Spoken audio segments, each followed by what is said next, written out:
ನಮಸ್ತೆ. ವಾಸವಿ ಸಾಹಿತ್ಯ ಕಲಾವೇದಿಕೆ ಅರ್ಪಿಸುವ ಕಥಾವಾಚನ ಕಾದಂಬರಿ ತಂತು, ಎಸ್.ಎಲ್. ಭೈರಪ್ಪ ಅವರದು. ಹೊನ್ನತ್ತಿಯವರಿಗೆ ಮನಸ್ಸಿಗೆ ತುಂಬ ಕ್ಷೋಭೆ ಅನ್ನಿಸಿ ತಾನು ಯಾವ ಖರ್ಚು ಕಾಂತಿ ತನಗೆ ಮಾಡಿದ್ದಾಳೆ ಆ ಎಲ್ಲ ದುಡ್ಡನ್ನು ಒಂದು ಲೆಕ್ಕಾಚಾರ ಮಾಡಿ ಎಲ್ಲ ದುಡ್ಡನ್ನು ಅವರಿಗೆ ಕೊಟ್ಟು ಬಂದು ಕಾಂತಿಯ ಜೊತೆಗೆ ಸ್ನೇಹವನ್ನು ಕಳ್ಕೊಂಡು ಹೊರಗೆ ಓದಿ ಕೇಳಿದ್ವಿ. ಅದರ ಮುಂದಿನ ಭಾಗ. ಶೀತಲಳ ಮನೆಯ ಅವಲಂಬನೆಯನ್ನು ಬಿಡುವುದೊಂದೇ ಅಲ್ಲ, ತನ್ನದೇ ಆದ ಮನೆಯಲ್ಲಿ ತಾನು ಸ್ವತಂತ್ರವಾಗಿರಬೇಕು ಎನ್ನುವ ಆಸೆ ಕಾಂತಿಗೆ ಅದಮ್ಯವಾಗಿತ್ತು. ಉದ್ಯಮ ವಲಯದ ಸ್ನೇಹಿತರನ್ನು ಒಮ್ಮೊಮ್ಮೆಯಾದರೂ ತನ್ನ ಮನೆಗೆ ಸತ್ಕರಿಸಿ ಸ್ನೇಹವನ್ನು ವರ್ಧಿಸಿಕೊಳ್ಳಬೇಕು. ದಿಲ್ಲಿಯ ಸಾಂಸ್ಕೃತಿಕ ವಲಯ ಈಗ ತನಗೆ ಬಂದಿರುವ ಪ್ರತಿಷ್ಠೆ ವರ್ಚಸ್ಸುಗಳಿಗೆ ತಕ್ಕಂತೆ ತನ್ನದೇ ಆದ ಒಂದು ಮನೆ, ವಹಿವಾಟು ಇಲ್ಲದಿದ್ದರೆ ಹೇಗೆ? ಎಲ್ಲದಕ್ಕೂ ತಮ್ಮನ ಮನೆಯ ವಿಳಾಸ ಕೊಡುವ ವ್ಯಕ್ತಿಗೆ ಸ್ವತಂತ್ರ ವ್ಯಕ್ತಿತ್ವವಿರುವುದಿಲ್ಲ. ತನ್ನದೇ ಮನೆ, ಅಡಿಗೆಯವರಿದ್ದರೆ ಎಷ್ಟು ಚೆನ್ನ. ಈಗ ಹೇಮಂತನು ತಮ್ಮ ಸಂಬಂಧದ ಮೂಲ ಸ್ವರೂಪವನ್ನೇ ಬದಲಿಸಬೇಕೆಂದಾಗ ಅವನ ಮೇಲೆ ಉಂಟಾದ ಧಿಕ್ಕಾರ ಭಾವನೆಯಲ್ಲಿ ಈ ಆಲೋಚನೆಗಳೇ ನಿಜವಾಗಿ ಯಾರ ಹಂಗು ಸಮಯಾನುಕೂಲದ ಅಡಚಣೆಯೂ ಇಲ್ಲದೆ ಬೇಕೆಂದಾಗ ಅವನನ್ನು ಸಂಧಿಸುವ ಕಾರಣವು ಸಂಪೂರ್ಣವಾಗಿ ಕತ್ತಲೆಗೆ ಸರಿಯಿತು. ಯಾರಿಂದ ಯಾರ ಜೀವನವು ನಿರ್ಧಾರವಾಗುವುದಿಲ್ಲ. ಹೆಚ್ಚೆಂದರೆ ಸಂಜೆಯ ಪಾರ್ಟಿಗೆ ಹಚ್ಚಿಕೊಳ್ಳುವ ಸುಗಂಧದ ಬೆಲೆ ಇರಬಹುದು ಎಂದು ತನಗೆ ತಾನೇ ಹೇಳಿಕೊಂಡಳು. ಬೆಳಿಗ್ಗೆ ಬಂದು ಚಹಾ ನಾಷ್ಟ ಮಾಡಿಕೊಟ್ಟು ಅನಂತರ ಬಟ್ಟೆ ಒಗೆದು ನೆಲಗುಡಿಸಿ ಒರೆಸಿ ಕಿಟಕಿ ಬಾಗಿಲು ಒರೆಸಿ ಮಧ್ಯಾಹ್ನಕ್ಕೆ ಅಡಿಗೆ ಮಾಡಿಟ್ಟು ಹೋಗುವುದು. ರಾತ್ರಿ 8 ಬಂದು ಮತ್ತೆ ಬಿಸಿಯಾಗಿ ದಾಲ್ ರೊಟ್ಟಿ ಸಬ್ಜಿ ಚಾವಲ್ಗಳನ್ನು ಮಾಡಿ ಬಡಿಸಿ ಎಲ್ಲವನ್ನೂ ಬಳಿದು ತೊಳೆದು ಹೋಗುವುದಕ್ಕೆ ನಿಷ್ಠಳಾದ ಕೆಲಸ ಮಾಡುವ ಒಬ್ಬ ಗಡವಾಲದ ಹೆಂಗಸು ಸಿಕ್ಕಿದ್ದಳು. ಈಗಾಗಲೇ 2 ಮನೆಗಳಲ್ಲಿ ಕೆಲಸ ಮಾಡುತ್ತಿದ್ದುದರಿಂದ ಅವಳಿಗೆ ಹೊಸದಾಗಿ ಕೆಲಸ ಕಲಿಸಿಕೊಡಬೇಕಾದ ತಲೆನೋವಿರಲಿಲ್ಲ. ಎಲ್ಲವೂ ಆಗಿ ತನ್ನದೇ ಹೊಸ ಮನೆಗೆ ಹೋಗಬೇಕಾದ 2 ದಿನಕ್ಕೆ ಮೊದಲು ಅವನು ಬಂದು ಅವನ ಸಂಬಂಧದ ಮೂಲ ತಂತುಗಳನ್ನೇ ಬದಲಿಸಬೇಕೆಂದು ಹೇಳಿ ಹೋದ. ಇನ್ನು ನಾನು ಬೇರೆ ಮನೆಗೆ ಹೋಗುವುದಾದರೂ ಏಕೆ ಎಂಬ ಭಾವ ಇಡೀ ಒಂದು ರಾತ್ರಿ ಮನಸ್ಸನ್ನು ಕಾಡಿದರೂ ತಾನು ಸೋಲಕೂಡದು. ತನ್ನ ಮನೆಗೆ ಹೋಗುತ್ತಿರುವುದು ತನಗಾಗಿ, ತನ್ನನ್ನು ಶೋಷಿಸಿ ಎಲ್ಲವೂ ಫಲ ಕೊಡುವ ಹಂತದಲ್ಲಿ ಕೈಬಿಟ್ಟ ಅವನಿಗಾಗಿ ಅಲ್ಲ ಎಂದು ಮನಸ್ಸು ಗಟ್ಟಿ ಮಾಡಿಕೊಂಡು ಅಲ್ಲಿಗೆ ಬದಲಾಯಿಸಿದಳು. 1 ವಾರ ಹೊಸ ಮನೆಯ ಅಲಂಕರಣಾದಿಗಳನ್ನು ಸಾಮಾನು ಕೊಳ್ಳಲು ಶೀತಲೊಡನೆ ಶಾಪಿಂಗ್ ಮಾಡುವುದರಲ್ಲಿ ತಂದುದನ್ನು ಜೋಡಿಸುವುದರಲ್ಲಿ ಕಳೆಯಿತು. ಅನಂತರ ಪ್ರಚಂಡ ಒಂಟಿತನ ಬಾಧಿಸತೊಡಗಿತು. ಜೊತೆಗೆ ಮೋಸ ಹೋದ, ನೈತಿಕವಾಗಿ ದೂಷಿಸಲ್ಪಟ್ಟ ಭಾವ. ಅವನ ಒಳಮಾತಿನ ಅರ್ಥವಾದರೂ ಏನು? ಅತ್ತಿಗೆಯ ಸಮನಾದ ನೀನು, ಅಂದರೆ ತಾಯಿಯನ್ನು ಹೋಲುವ ನೀನು, ಅನನುಭವಿಯಾದ ನನ್ನನ್ನು ಸೆಳೆದು 2 ವರ್ಷಕ್ಕೆ ಹತ್ತಿರವಾಗಿ ಪಾಪದಲ್ಲಿ ತೊಡಗಿಸಿ ಎಂದಲ್ಲವೇ? ಅವನ ಮಾತು ಅದಾಗಿರಲಿಲ್ಲವಾದರೂ ಒಳ ಅರ್ಥ ಅದೇ ಎಂದು ತನ್ನೊಳಗನ್ನು ತಾನು ತೋಡಿಕೊಳ್ಳುವಳು. ಅವನನ್ನು ಎಳೆದವಳು ನಾನು ನಿಜ. ಆದರೆ ಅನಂತರದ ದಿನ, ತಿಂಗಳು, ವರ್ಷದಲ್ಲಿ ಅವನು ಸಕ್ರಿಯವಾಗಿ ಸ್ವಯಂ ಸ್ಫೂರ್ತನಾಗಿ ಇರಲಿಲ್ಲವೇ? ಆರಂಭದ ಚಾಲನೆಯನ್ನು ಗಂಡು ಹೆಣ್ಣು ಇಬ್ಬರಲ್ಲೂ ಒಬ್ಬರು ಕೊಡಬೇಕು. ಗಂಡು ಕೊಟ್ಟರೆ ಮಾತ್ರ ಸಂಸ್ಕೃತಿ ಸಮ್ಮತ, ಹೆಣ್ಣು ಆರಂಭಿಸಿದರೆ ಹೀನ, ಪಾಪ, ಅನೀತಿ ಅಂತ ಯಾಕೆ ತೂಗಬೇಕು ಎಂದು ಸಿಡಿಗುಟ್ಟುವಳು. ಎಲ್ಲ ಬಿಟ್ಟು ಇವನಲ್ಲಿ ಯಾಕೆ ನನಗೆ ಮನಸ್ಸು ತೊಡಗಿತು? ಈ ಮಹಾನಗರ ದಿಲ್ಲಿಯಲ್ಲಿ ಬೇರೆ ಯಾರು ಸ್ನೇಹ ಯೋಗ್ಯರು ಯಾಕೆ ಸಿಕ್ಕಲಿಲ್ಲ ಎಂದು ತನ್ನೊಳಗೆ ಆಶ್ಚರ್ಯಪಡುವಳು. ಅವನ ಸಿತಾರೆಗೆ ಮರುಳಾದೇನೆ ಎಂಬ ವಿಶ್ಲೇಷಣೆಗೆ ತೊಡಗುವುದು. ಸಿತಾರೆ ಆಕರ್ಷಣೆಯ ಕಾರಣವೆಂದು ಭಾವನೆ ಒಂದು ದಿನವೆಲ್ಲ ಕಾಡಿಸಿದ ನಂತರ ಈಗ ತಾನೇ ಏಕೆ ಸಿತಾರು ಕಲಿಯಬಾರದು ಎಂಬ ಆಲೋಚನೆ ಮೂಡಿತು. ಫ್ಯಾಕ್ಟರಿಯ ವ್ಯವಹಾರದಿಂದ ಸ್ವಲ್ಪವಾದರೂ ಬದಲಾವಣೆ ಸಿಕ್ಕುತ್ತೆ. ಸಂಗೀತ ವಲಯದಲ್ಲಿ ತನಗೆ ಹೊಸದಾಗಿ ದೊರಕಿರುವ ಸ್ಥಾನಕ್ಕೆ ಒಂದು ತರ್ಕಬದ್ಧ ಆಧಾರವೂ ಆದಂತಾಗುತ್ತದೆ ಎಂಬ ಸಮರ್ಥನೆ ದೊರಕಿತು. ಸಂಗೀತದ ಶಾಸ್ತ್ರ ಹಾಗೂ ಒಳಮರ್ಮಗಳನ್ನು ಗ್ರಹಿಸುವುದರಲ್ಲಿ ತನ್ನದು ಚಿಕ್ಕ ವಯಸ್ಸಿನಿಂದಲೂ ಚುರುಕು ಬುದ್ಧಿ ಎಂದು ನೆನಪಿಗೆ ಬಂತು. ಎಂಟೆಕ್ MBAಗಳಂತಹ ಉನ್ನತ ಮಟ್ಟದ ಉದ್ಯಮ ವಿದ್ಯೆಯನ್ನೋದಿ ಅದನ್ನು ಹಾಳುಗಿಡವಿ ಪರೋಪಜೀವಿಯಾಗಿ ಇಷ್ಟು ವರ್ಷ ಅವನು ಕಲಿತಿರುವಷ್ಟನ್ನು ನಾನು ಯಾವ ಉದ್ಯಮ ವಿದ್ಯೆ ಡಿಗ್ರಿಗಳು ಇಲ್ಲದೆಯೇ ಇಂಥ ಉದ್ಯಮವನ್ನು ನಡೆಸಿಕೊಂಡು ಮಧ್ಯಾಹ್ನ ವಿರಾಮ ಹೊತ್ತಿನಲ್ಲಿ ಮಲಗುವ ಮುನ್ನ ರಾತ್ರಿ ಸ್ವಲ್ಪ ಹೊತ್ತು ಅಭ್ಯಾಸ ಮಾಡಿಕೊಂಡು 3-4 ವರ್ಷ ಕಲಿಯಲಾರೆನೆ ಎಂಬ ಸವಾಲು ಹುಟ್ಟಿತು. ಬೇಕಾದರೆ ಕೊನೆಗೆ ವಿಜಯ ಮಿಶ್ರನನ್ನು ಕರೆಸಿಕೊಂಡು ಅವನೊಡನೆ 1 ತಿಂಗಳ ಅಭ್ಯಾಸ ಮಾಡಿ ದಿಲ್ಲಿಯ ಸಂಗೀತ ಶ್ರೇಷ್ಠರ ಸಮ್ಮುಖದಲ್ಲಿ ರೋಸ್ ಪೇಂಟ್ ಆದ ಸಭಾಂಗಣದಲ್ಲಿ ಕಚೇರಿ ಮಾಡಿ ತೋರಿಸಲಾರೆನೆ ಎಂಬ ಹಠ ಹುಟ್ಟಿತು. ಟಿವಿಯಲ್ಲಿ, ರೇಡಿಯೋದಲ್ಲಿ, ಕ್ಯಾಸೆಟ್ ಕಂಪನಿಯಲ್ಲಿ ಹರಿಶಂಕರನ ನೆನಪು ಬಂದು ವಿದೇಶಿ ಸಾಂಸ್ಕೃತಿಕ ನಿಯೋಗದಲ್ಲಿ ಎಂಬ ಕಲ್ಪನಾ ಸರಣಿ ಹುಟ್ಟಿ ಮನಸ್ಸು ಉತ್ತೇಜಿತವಾಯಿತು. 3 ದಿನ ಇದೇ ಕಲ್ಪನೆಯು ಅವಳನ್ನು ಮುಳುಗಿಸಿಕೊಂಡಿತ್ತು. 4ನೇ ಮಧ್ಯಾಹ್ನ ಮನೆಗೆ ಬಂದು ಊಟ ಮಾಡಿ ಮಲಗಿ ತುಸು ಜೋಂಪು ಹತ್ತಿದಾಗ ಕನಸು ಬಿದ್ದು ತಾನು ಸಿತಾರ್ ಬಾರಿಸುತ್ತಿರುವಂತೆ, ಹೇಮಂತ್ ತನ್ನ ಮೈಗೆ ಮೈ ಒರಗಿಸಿ ಕೂತು ಪಾಠ ಹೇಳಿಕೊಡುತ್ತಿರುವಂತೆ ಕಂಡಿತು. ಅದೆಂಥ ಉಲ್ಲಾಸ! ಇನ್ನು ಮೇಲೆ ಪ್ರತಿದಿನ ಹೀಗೆ ಕೂರಬೇಕು. ನಾನು ಸಿತಾರ್ ಕಲಿಯುವುದು ಬಿಡುವುದು ಮುಖ್ಯವಲ್ಲ, ಅವನು ನನ್ನನ್ನೊರಗಿ ನಾನು ಅವನನ್ನೊರಗಿ ಕೂರುವ ಅನುಭವಕ್ಕೆ ಬೆಲೆ ಕಟ್ಟಲು ಸಾಧ್ಯವೇ ಎಂದುಕೊಳ್ಳುವ ಪರಿಕ್ರಮದಲ್ಲಿ ಪೂರ್ತಿ ಎಚ್ಚರವಾಯಿತು. 10 ನಿಮಿಷವೂ ಇಲ್ಲ. ಅಷ್ಟರಲ್ಲಿ ಜೋಂಪು ಹತ್ತಿ ಇಂಥ ಕನಸು ಬಿದ್ದು ಎಚ್ಚರವು ಹೋಗಿ ಎಚ್ಚರವಾದ ಮೇಲೆ ಮನಸ್ಸು ಹಾಳು ಹಾಳು ಸುರಿಯತೊಡಗಿತು. 3 ದಿನಗಳಿಂದ ತುಂಬಿಕೊಂಡಿದ್ದ ಉಲ್ಲಾಸ ಉತ್ತೇಜಿತ ಭಾವಗಳು ಗುಳ್ಳೆಯಂತೆ ಒಡೆದು ಸಿತಾರ್ ಕಲಿಯಲು ತನಗೆ ಸಾಧ್ಯವಿಲ್ಲ, ತಾನು ಕಲಿಯುವುದಿಲ್ಲ, ತನಗೆ ಬೇರೆ ಏನೂ ಇಲ್ಲ ಎಂಬ ಬಣ ಬಣ ಹುಟ್ಟಿತು. ಎಷ್ಟೋ ಹೊತ್ತು ಮಗ್ಗಲು ಹೊರಳಿಸದೆ ಮಲಗಿದ್ದಳು. ಆ ಸಂಜೆ ಶೀತಲಳು ಅವಳ ಮನೆ ಗ್ರೇಟರ್ ಕೈಲಾಸದ ಕಡೆಗೆ ಹೋದ ಮೇಲೆ ಇವಳು ತನ್ನ ಮನೆಗೆ ಬಂದು ಊಟ ಮಾಡಿ ಟಿವಿ ನೋಡುತ್ತಾ ಕುಳಿತಾಗ ಶೀತಲಳನ್ನು ಕಾಡುವ ಒಂಟಿತನ ತುಸು ತನಗೆ ಅರ್ಥವಾಗುತ್ತಿದೆ ಅನ್ನಿಸಿತು. ಇಷ್ಟು ದಿನ ಮಧ್ಯಾಹ್ನ 2 ಗಂಟೆ ಅವನ ನಿಕಟ ಸಹವಾಸ, ಸಂಜೆ 1/4 ಗಂಟೆ ಭೇಟಿ, ರಾತ್ರಿ ಮಲಗಿದಾಗ ಅಂದಿನ ಮಧ್ಯಾಹ್ನದ ನೆನಪಿನೊಡನೆ ನಾಳಿನ ಮಧ್ಯಾಹ್ನದ ನಿರೀಕ್ಷಣೆ, ತುಸು ಹೊತ್ತಿಗೆ ಗಾಢ ನಿದ್ರೆ. ಈಗ ಯಾವುದೂ ಇಲ್ಲದೆ ಈ ಒಂಟಿತನ. ಸಾಮಾಜಿಕ ಜೀವನವನ್ನಾದರೂ ಆರಂಭಿಸಿ ಸಂಗೀತ ವರ್ತುಲದ ಕೆಲವು ಗಣ್ಯರನ್ನು ಮನೆಗೆ ಕರೆದು ಪಾರ್ಟಿ ಕೊಡಲೇ ಎಂಬ ಉಪಾಯ ಕಂಡಿತು. ಆದರೆ ಶೀತಲ್ ಪಾರ್ಟಿಯ ಬಗೆಗೆ ಹೇಳಿದ ಮಾತು ನೆನಪಿಗೆ ಬಂತು. ಅದು ದುಡ್ಡು ದಂಡದ ಬಾಪ್ತು. ಬಂದು ವಾಂತಿಯಾಗುವಷ್ಟು ಕುಡಿದು ತಿಂದು ಹೋಗ್ತಾರೆ. ಇನ್ಯಾವತ್ತೂ ಇನ್ನೊಬ್ಬರ ಮನೆಯಲ್ಲಿ ಪಾರ್ಟಿ ಆಗೋ ತನಕ ನಾವು ನಾವೇ, ಅವರು ಅವರೇ. ನಿತ್ಯದ ಕಂಪನಿ ಅದರಿಂದ ಸಿಕ್ಕೋದಿಲ್ಲ. ಅದು ನಿಜ ಅನ್ನಿಸಿತು. ಅನೂಪನ ನೆನಪು ಬಂತು. ಅವನಾದರೂ ಇಲ್ಲಿಗೆ ಬಂದಿದ್ದರೆ ಈ ಒಂಟಿತನವಿರುವುದಿಲ್ಲ ಎನ್ನಿಸಿತು. ದಿಲ್ಲಿಗೆ ಬರಬೇಕಂತ ಅವನಿಗೂ ಆಸೆ. ಆದರೆ ಆ ಹಳ್ಳಿಯ ಶಾಲೆಯಲ್ಲಿ ಓದಿದ ಅವನಿಗೆ ಆ ಹಳ್ಳಿ ಮೈಸೂರು ಇಂಜಿನಿಯರಿಂಗ್ ಕಾಲೇಜ್ ಗತಿಯಾಯಿತು. ದಿಲ್ಲಿಯಲ್ಲಿ ಪ್ರವೇಶ ಸಿಕ್ಕಲಿಲ್ಲ. ಬೆಂಗಳೂರಿನಲ್ಲಿ ಇದ್ದಾಗ ಅಷ್ಟು ಸಲೀಸಾಗಿ ಇಂಗ್ಲಿಷ್ ಮಾತನಾಡುತ್ತಿದ್ದ. ಆ ಹಳ್ಳಿಗೆ ಸೇರಿದ ಮೇಲೆ ಇಂಗ್ಲಿಷ್ ಎಲ್ಲ ನಾಶವಾಯಿತು. ಮಾತೃಭಾಷೆಯಂತೆ, ಪ್ರಾದೇಶಿಕ ಭಾಷೆಯಂತೆ ಬಹಳ ಶುದ್ಧ ಕನ್ನಡ ಓದಿ ಬರಿತಾನಂತೆ. ನಿರರ್ಗಳವಾಗಿ ಕನ್ನಡದಲ್ಲಿ ಭಾಷಣ ಮಾಡ್ತಾನಂತೆ. ಕೇಂದ್ರೀಯ ಇಂಜಿನಿಯರಿಂಗ್ ಕಾಲೇಜುಗಳಿಗೆ, IITಗಳಿಗೆ ಆ ಕನ್ನಡವೂ ಪ್ರವೇಶ ದೊರಕಿಸಿಕೊಡಲಿಲ್ಲ ಎಂಬ ವಿಚಾರಗಳ ಜೊತೆಗೆ ಇಲ್ಲಿಗೆ ಅವನು ಬಂದಿದ್ದರೂ ನನ್ನ ಹೇಮಂತನ ಸ್ನೇಹವನ್ನು ಅವನು ಸಹಜವಾಗಿ ಒಪ್ಪಿಕೊಳ್ಳುವಂತೆ ಬೆಳೆಸಲು ನಾನು ಆಲೋಚಿಸಿದ್ದ ವಿವರಗಳೆಲ್ಲ ನೆನಪಿಗೆ ಬರತೊಡಗಿದವು. ಅವನಿಗಿರುವುದು ಹೊನ್ನತ್ತಿ ಮಾಸ್ಟರ್ ಎಂಬ ನೆನಪು. ಅದನ್ನು ಹೇಮಂತ್ ಅಂಕಲ್ ಎಂದು ಅಭಿಧಾನಕ್ಕೆ ತಿರುಗಿಸುವುದು. ತಾಯಿಯ ಕೈಯಲ್ಲಿ ಹೇಳಲು ಸಂಕೋಚವಾದ ಸಂಗತಿಗಳನ್ನು ಅಂಕಲ್ ಕೈಯಲ್ಲಿ ಹೇಳಬೇಕು, ಅಂಕಲ್ ಮೂಲಕ ಸಾಧಿಸಬೇಕು. ಅವನ ಓದು ಆಟ ಪಾಠಗಳಿಗೆ ಅಂಕಲ್ ಮಾರ್ಗದರ್ಶಿಯಾಗಬೇಕು. ಅಂಕಲ್ನ ಸಹಾಯವಿಲ್ಲದಿದ್ದರೆ ಮಮ್ಮಿ ಒಬ್ಬಳಿಗೆ ಇಷ್ಟೆಲ್ಲ ಉದ್ಯಮ ವ್ಯವಹಾರವನ್ನು ನಿರ್ವಹಿಸುವುದು ಸಾಧ್ಯವಿಲ್ಲ. ಯಾವ ಫಲಾಪೇಕ್ಷೆಯೂ ಇಲ್ಲದೆ ಅಂಕಲ್ನಂತೆ ನಮಗೆ ಸಹಾಯ ಮಾಡುವ ವ್ಯಕ್ತಿ ಈ ಪ್ರಪಂಚದಲ್ಲಿ ಬೇರೊಬ್ಬರಿಲ್ಲ. ಅವರ ಸ್ನೇಹ, ಭಾವನಾತ್ಮಕ ಒತ್ತಾಸೆ ಇಲ್ಲದಿದ್ದರೆ ಮಮ್ಮಿ ಒಬ್ಬಂಟಿಗಳು ಎಂಬ ಭಾವನೆ ಗ್ರಹಿಕೆಗಳನ್ನು ಅವನಲ್ಲಿ ಬಿತ್ತಿ ಕ್ರಮೇಣ ಬೆಳೆಸುವುದು. ಈ ದಿಲ್ಲಿಯಲ್ಲಿ ಮುಕ್ತ ಆಧುನಿಕ ಮೇಲ್ವರ್ಗದ ಸಮಾಜದಲ್ಲಿ ಮಕ್ಕಳು ತಾಯಿಯ, ಅದು ಆರ್ಥಿಕವಾಗಿ ಸ್ವತಂತ್ರವಾಗಿದ್ದು ತಮ್ಮ ಅಗತ್ಯಗಳನ್ನೆಲ್ಲ ಪೂರೈಸುವ ತಾಯಿಯ ಖಾಸಗಿ ಸಂಗತಿಗಳನ್ನು ಪರಂಪರಾಗತ ವಿಮರ್ಶಾ ದೃಷ್ಟಿಯಿಂದ ನೋಡುವುದಿಲ್ಲ. ನೋಡಿದರೂ ಇದು ನನ್ನ ಖಾಸಗಿ ವಿಷಯ, ನೀನು ಬಾಯಿ ಮುಚ್ಚಿಕೊಂಡಿರು ಎನ್ನುವ ಅಧಿಕಾರ ಗಟ್ಟಿತನ ತನಗಿದೆ ಎನ್ನುವ ಆತ್ಮವಿಶ್ವಾಸದಿಂದ ಇದ್ದದ್ದು ನೆನಪಿಗೆ ಬಂತು. ದಿಲ್ಲಿಯ ಮೇಲ್ವರ್ಗದ ಸಮಾಜದಲ್ಲಿ ಎಷ್ಟೋ ಮಕ್ಕಳು, ಬೆಳೆದ ಮಕ್ಕಳು ತಾಯಿಯನ್ನು ನಿನ್ನ ಬಾಯ್ ಫ್ರೆಂಡ್ ಎಂದು, ತಂದೆಯನ್ನು ನಿಮ್ಮ ಗರ್ಲ್ ಫ್ರೆಂಡ್ ಎಂದು ತಮಾಷೆ ಮಾಡುವುದು ರೂಢಿಯಲ್ಲಿದೆ. ಮಮ್ಮಿ ನೀನು ದಯ ಮಾಡ್ಕೋಬೇಡ, ಸೂಪರ್ ಸ್ಟಾರ್ ಚಂದನ್ ಕುಮಾರ್ ನಿನ್ನನ್ನು ಮೋಹಿಸಿ ಕರ್ಕೊಂಡು ಹೋದರೆ ಏನು ಮಾಡುವುದು ಎಂದು ಮೆಚ್ಚುಗೆ ಹೇಳುವುದು ಸಾಮಾನ್ಯ. ಈ ಮುಕ್ತ ವಾತಾವರಣವನ್ನು ಹೀರಿಕೊಂಡ ಅನೂಪ, ಅಬ್ಬಾ ಆ ಹಳ್ಳಿಯಿಂದ ಹೊರಬಂದರೆ ಸಾಕು ಎಂದು ತಾನು ಎಂದುಕೊಳ್ಳುತ್ತಿದ್ದುದನ್ನು ನೆನೆಸಿಕೊಂಡರೆ ಈಗಲೂ ಜುಮ್ ಅನ್ನುತ್ತಿತ್ತು. ಹಳ್ಳಿಯ ಶಾಲೆಯಲ್ಲಿ ಅವನು ಹೋಗಲಿ, IIT IIMಗಳಲ್ಲಿ ಓದಿದ ಇವನೇ ಅತ್ತಿಗೆಯಂತೆ, ತಾಯಿಯಂತೆ ಈ ಹಳ್ಳಿಗೆ ಬುದ್ಧಿ ಅಥವಾ ನನ್ನ ಕೆಲಸವಾಗುವ ತನಕ ಅನುಕೂಲ ಪಡೆದು ಹಳ್ಳಿಯ ಬುದ್ಧಿಯನ್ನು ಕಳಚಿಕೊಳ್ಳುವ ನೆಪವಾಗಿ ಬಳಸಿದನು. ಕೋಪ ಉರಿಯತೊಡಗಿದರೂ ರಾತ್ರಿ ಮಲಗಿದಾಗ ಎಚ್ಚರ ನಿದ್ರೆಗಳ ನಡುವಣ ಸ್ಥಿತಿಯಲ್ಲಿ ಅವನ ಹದವಾದ ಭಾರ, ಅಪ್ಪುಗೆಯ ಸ್ಥಾಯಿ ಕಲ್ಪನೆ ನಿಂತು ಬಿಡುವುದು. ಒಂದು ಮಧ್ಯಾಹ್ನ ಅವಳು ಮನೆಗೆ ಬಂದು ಒಬ್ಬಳೇ ಕೂತು ಊಟ ಮಾಡುತ್ತಿದ್ದಳು. ಚಳಿಗಾಲವಾದ್ದರಿಂದ ಹವಾನಿಯಂತ್ರಕ ಹಾಕಿರಲಿಲ್ಲ. ಅವನು ಸರಿಯಾಗಿದ್ದಿದ್ದರೆ ಇಂದು ತಾವಿಬ್ಬರು ಸಂಧಿಸಿ ವಿಶ್ರಾಂತಿ ಪಡೆಯುವ ಸಮಯ ಎಂದು ಕಲ್ಪನೆಯು ತೇಲುತ್ತಿತ್ತು. ಇನ್ನೇನು ಊಟ ಮುಗಿಸಿ ತಟ್ಟೆ ಬಟ್ಟಲು ತೆಗೆದಿಡಬೇಕು. ಜಲತರಂಗದಂತೆ ನುಡಿಯುವ ಜಪಾನಿ ಕರಗಂಟೆ ಬಾರಿಸಿತು. ಯಾರಿರಬಹುದು ಇಷ್ಟು ಹೊತ್ತಿನಲ್ಲಿ? ಶೀತಳೆ ಎಂಬ ಕುತೂಹಲದಿಂದ ಹೋಗಿ ಬಾಗಿಲಿನ ಭೂತ ಕನ್ನಡಿಯಲ್ಲಿ ಕಿಂಡಿಯಲ್ಲಿ ನೋಡಿದಾಗ ಅವನೇ, ಹೇಮಂತ ಅಲ್ಲ, ಹೊನ್ನತ್ತಿ. ಕೈಯಲ್ಲೊಂದು ಚರ್ಮದ ಚೀಲ. ಮನಸ್ಸು ಉದ್ವಿಗ್ನವಾಯಿತು, ಉಲ್ಲಾಸವಾಯಿತು. ಬಾಗಿಲು ತೆಗೆದು ಒಳಗೆಳೆದು ಅಪ್ಪಿಕೊಂಡು ಬಿಡುವ ಸಡಗರವಾಯಿತು. ಕೋಪ ಬಂತು. ಬಾಗಿಲು ತೆರೆದೇ ಸುಮ್ಮನಿದ್ದು ಬಿಡುವ, ನಾನು ಮನೆಯಲ್ಲಿಲ್ಲ ಅಂತ ತಿಳಿದು ಹೋಗಲಿ ಎಂದು ತಿರಸ್ಕಾರ ನೆನಪಾಯಿತು. ಹಿಂಬಾಲಿಸಿತು. ಆದರೆ ಕಾರು ಗರಾಜಿನ ಹೊರಗಿರುವುದನ್ನು ಅವನು ನೋಡಿರುತ್ತಾನೆ ಎಂದು ನೆನಪಾಯಿತು.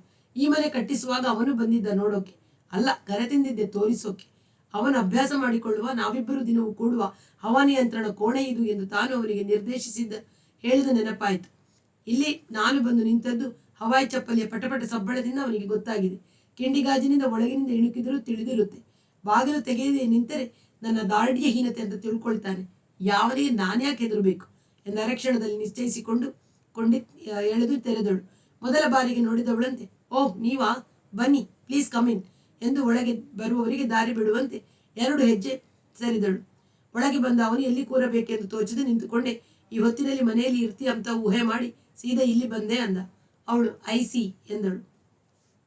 ಅವನಿಗೆ ಮುಂದೆ ಮಾತನಾಡಲು ತೋಚಲಿಲ್ಲ. ತಾನೇ ಒಳಗೆ ಬಂದು ಪ್ರವೇಶದ ವರಾಂಡದಲ್ಲಿದ್ದ ಒಂದು ಪುಟ್ಟ ಕುರ್ಚಿಯ ಮೇಲೆ ಕುಳಿತ. ಅವನಿಗೂ ಮಾತು ಹೊಳೆಯಲಿಲ್ಲ. ಅವಳು ಸುಮ್ಮನೆ ನಿಂತಿದ್ದಳು. 5 ನಿಮಿಷ ಹೀಗೆ ಮುಜುಗರದಿಂದ ಕೂತಿದ್ದ ನಂತರ ಅವನು ತನ್ನ ಚರ್ಮದ ಚೀಲದ ಜಿಪ್ನಿಂದ ಪ್ಲಾಸ್ಟಿಕ್ ದಾರದಿಂದ ಸುತ್ತಿದ್ದ ಒಂದು ದಪ್ಪ ಪೊಟ್ಟಣವನ್ನು ತೆಗೆದು ಅವಳ ಮುಂದೆ ಹಿಡಿದ. ಇದನ್ನು ಕೊಟ್ಟು ಹೋಗೋಣ ಅಂತ ಬಂದೆ ಎಂದ. ನೀವೇ ಹಂಚಬಹುದು ಸ್ನೇಹವರ್ಗದಲ್ಲಿ. ಇತ್ತೀಚೆಗೆ ನನಗೆ ಸಂಗೀತ ಕ್ಷೇತ್ರದಲ್ಲಿ ಆಸಕ್ತಿ ಇಲ್ಲ. ಅವಳು ನಿರಾಸಕ್ತಳಾಗಿ ನುಡಿದಳು. ಅವಳ ಮಾತಿನ ಅರ್ಥ ಅವನಿಗಾಗಲಿಲ್ಲ. ಇದು ನಿನಗೆ ಕೊಡಬೇಕಾದದ್ದು, ಸ್ನೇಹವರ್ಗದಲ್ಲಿ ಹಂಚುವುದಲ್ಲ. ಏಕವಚನವನ್ನು ಬಳಸಿ ಅವಳು ಕೈ ನೀಡಿ ಇಸ್ಕೊಂಡಳು. ನಾನಿನ್ನು ಬರ್ತೀನಿ, ಮತ್ತೆ ಸಿಕ್ಕೋಣ ಎಂದು ಹೇಳಿ ಎದ್ದು ಹೊರಗೆ ನಡೆದ. ತುಸು ಹೊತ್ತು ಹಾಗೆ ನಿಂತಿದ್ದ ಅವಳು ಅನಂತರ ಬಾಗಿಲು ಮುಚ್ಚಿ ಒಳಗೆ ಬಂದು ಪೊಟ್ಟಣದ ದಾರ ಬಿಚ್ಚಿ ಕಾಗದದ ಸುತ್ತನ್ನು ಕಳಚಿ ನೋಡಿದಳು. ಹಣ, 100ರ ನೋಟುಗಳ 7 ಕಟ್ಟುಗಳು. 10ರ ಒಂದು ವ್ಯಾಪಾರ ಉದ್ಯಮದ ಅನುಭವವಿದ್ದ ಅವಳಿಗೆ ಅದು ತಕ್ಷಣ 71,000ವೆಂದು ಲೆಕ್ಕ ಹೊಳೆಯಿತು. ಕಟ್ಟುಗಳ ನಡುವೆ ಅವಳು ಮಡಿಸಿಟ್ಟ ಬಿಳಿ ಕಾಗದ ಬಿಡ್ಚಿ ನೋಡಿದಳು. ಪ್ರಿಯ ಕಾಂತಿ, ನನಗೆ ತುಂಬ ಕಷ್ಟವಿದ್ದಾಗ ನೀನಾಗಿ ಇದನ್ನು ಕೊಟ್ಟಿದ್ದೆ. ನಿನ್ನ ಉಪಕಾರ ಅಂತಃಕರಣಗಳನ್ನು ಹಿಂದಿರುಗಿಸುವುದಕ್ಕೆ ಸಾಧ್ಯವಿಲ್ಲ, ಹಿಂದಿರುಗಿಸುವುದೂ ಇಲ್ಲ. ನನಗೆ ಅದು ಯಾವಾಗಲೂ ಬೇಕು. ಕಚೇರಿ ಮಾಡಿ ಸಂಪಾದಿಸಿದ ನಂತರ ನಿನಗೆ ಕೊಡುವುದೆಂದು ನಾನು ಗ್ರಹಿಸಿದ್ದೆ. ಯಾವಾಗ ಕೊಟ್ಟರೇನು? ಹೇಗೂ ಬ್ಯಾಂಕಿನಲ್ಲಿ ಹಣವಿದೆಯಲ್ಲ, ಈಗ ಅಂತ ಕೊಡುತ್ತಿದ್ದೀನಿ. ದಯಮಾಡಿ ಸ್ವೀಕರಿಸು. ನನ್ನ ಸಂಬಂಧವನ್ನು ಪೂರ್ತಿಯಾಗಿ ಕಡಿದಿದ್ದಾನೆ ಎನ್ನಿಸಿತು. ತಲೆ ಸುತ್ತಿ ಬಂದು ನಿಂತಲ್ಲಿಯೇ ಕುಸಿಯುವಂತಾಯಿತು. ಗೋಡೆ ಹಿಡಿದು ಲೌಂಜಿನ ಬಾಗಿಲು ತೆಗೆದು ನಡೆದು ಸೋಫಾದ ಮೇಲೆಯೇ ಕುಸಿದು ತಲೆಯನ್ನೊರಗಿಸಿಕೊಂಡಳು. ಕಣ್ಣು ಕತ್ತಲೆಯಾಯಿತು. ತಲೆಯೊಳಗೆ ಗುಹೆಯೊಳಗೆ ಎಳೆದುಕೊಳ್ಳುವಂತಹ ಚುಯಿ ಎಂದು ಗುಯಿಗುಟ್ಟುವ ನಿಶಬ್ದ. ಕಣ್ಣುಗಳು ತಾವೇ ಮುಚ್ಚಿಕೊಂಡವು. ತುಸು ಹೊತ್ತಾದ ಮೇಲೆ ತಲೆಯೊಳಗೆ ಶಬ್ದ ಜಾಗೃತವಾಗಿ ನಿಶಬ್ದ ಕಳೆಯಿತು. ಕಣ್ಣುಗಳು ತಮಗೆ ತಾವೇ ತೆರೆದುಕೊಂಡವು. ಕ್ರಮೇಣ ತನಗೇನಾಯಿತೆಂಬ ಅರಿವಾಗತೊಡಗಿತು. 5 ನಿಮಿಷದ ನಂತರ ಎಲ್ಲವೂ ಸ್ಪಷ್ಟವಾದಾಗ ಕಣ್ಣುಗತ್ತಲು ಬಂದದ್ದಕ್ಕೆ ತನಗೆ ನಾಚಿಕೆಯಾಯಿತು. ಸಾಲ ತೆಗೆದುಕೊಂಡಿದ್ದವನು ಹಿಂದಿರುಗಿಸಿದ. ನನಗೇಕೆ ಹೀಗಾಗಬೇಕು ಎಂಬ ಪ್ರತಿಭಟನೆಯ ರೂಪದಲ್ಲಿ ಮನೋದಾರ್ಢ್ಯವನ್ನು ಆವಾಹಿಸಿಕೊಂಡಳು. ತಾನೇಕೆ ಸೋತು ಹೀಗೆ ಹೊರಗೆ ಮಲಗಿರಬೇಕು? ಏನಾಗಿದೆ ನನಗೆ ಅಂತ ಸರಕ್ಕನೆ ಎದ್ದು ವರಾಂಡಕ್ಕೆ ಬಂದು ತನ್ನ ಕೈಗಳಿಂದ ಜಾರಿ ನೆಲದ ಮೇಲೆ ಬಿದ್ದಿದ್ದ ನೋಟಿನ ಕಂತೆಗಳನ್ನು ಎತ್ತಿಕೊಂಡು ಮಾಸ್ಟರ್ ಬೆಡ್ರೂಮಿನ ಒಯ್ದು ವಿಶೇಷ ಉಕ್ಕಿನಿಂದ ಮಾಡಿದ ಅಲ್ಮೆರಾದ ಒಳಕಾನೆಯಲ್ಲಿ ಅಳವಡಿಸಿದ್ದ ಲಾಕರ್ನಲ್ಲಿ ಹಾಕಿ ಬೀಗದ ಕೈಯನ್ನು ರಹಸ್ಯ ಲೆಕ್ಕಕ್ಕೆ ಸರಿಯಾಗಿ ತಿರುಗಿಸಿ ಅಲ್ಮೆರಾದ ಬಾಗಿಲಿಗೂ ಬೀಗ ಹಾಕಿದಳು. ತನ್ನ ಹೈ ಹೀಲ್ ಶೂಗಳನ್ನು ಮೆಚ್ಚಿ ಬಾಗಿಲು ಹಾಕಿಕೊಂಡು ಬಂದು ಕಾರು ಹತ್ತಿದಳು. ಕಾರು ರಸ್ತೆಯಲ್ಲಿ ಚಲಿಸುವಾಗ ಬೆಂಗಳೂರಿನ ಬ್ಯಾಂಕಿನ ಠೇವಣಿ ಇಟ್ಟದು 1 ಲಕ್ಷ. ಅದರಲ್ಲಿ 71 ತೆಗೆದಿದ್ದಾನೆ. ಇನ್ನು 21 ಉಳಿದಿದೆ. ಕಚೇರಿ ಶುರು ಮಾಡುವುದಕ್ಕೆ ಇನ್ನು 20 ದಿವಸ. ಅಷ್ಟಕ್ಕೆ ಈ ದುಡ್ಡು ಸಾಕು. 1 ವರ್ಷ ಕಚೇರಿ ಬರುವ ಸಂಭಾವನೆ ಎಲ್ಲ ವಿಜಯಮಿಶ್ರನಿಗೆ ಕೊಟ್ಟರೂ ಟಿವಿ ಆಕಾಶವಾಣಿ ಸಂಭಾವನೆ ಇರುತ್ತೆ. 1 ವರ್ಷದ ನಂತರ ಹಣದ ಸುರಿಮಳೆಯಾಗುತ್ತೆ.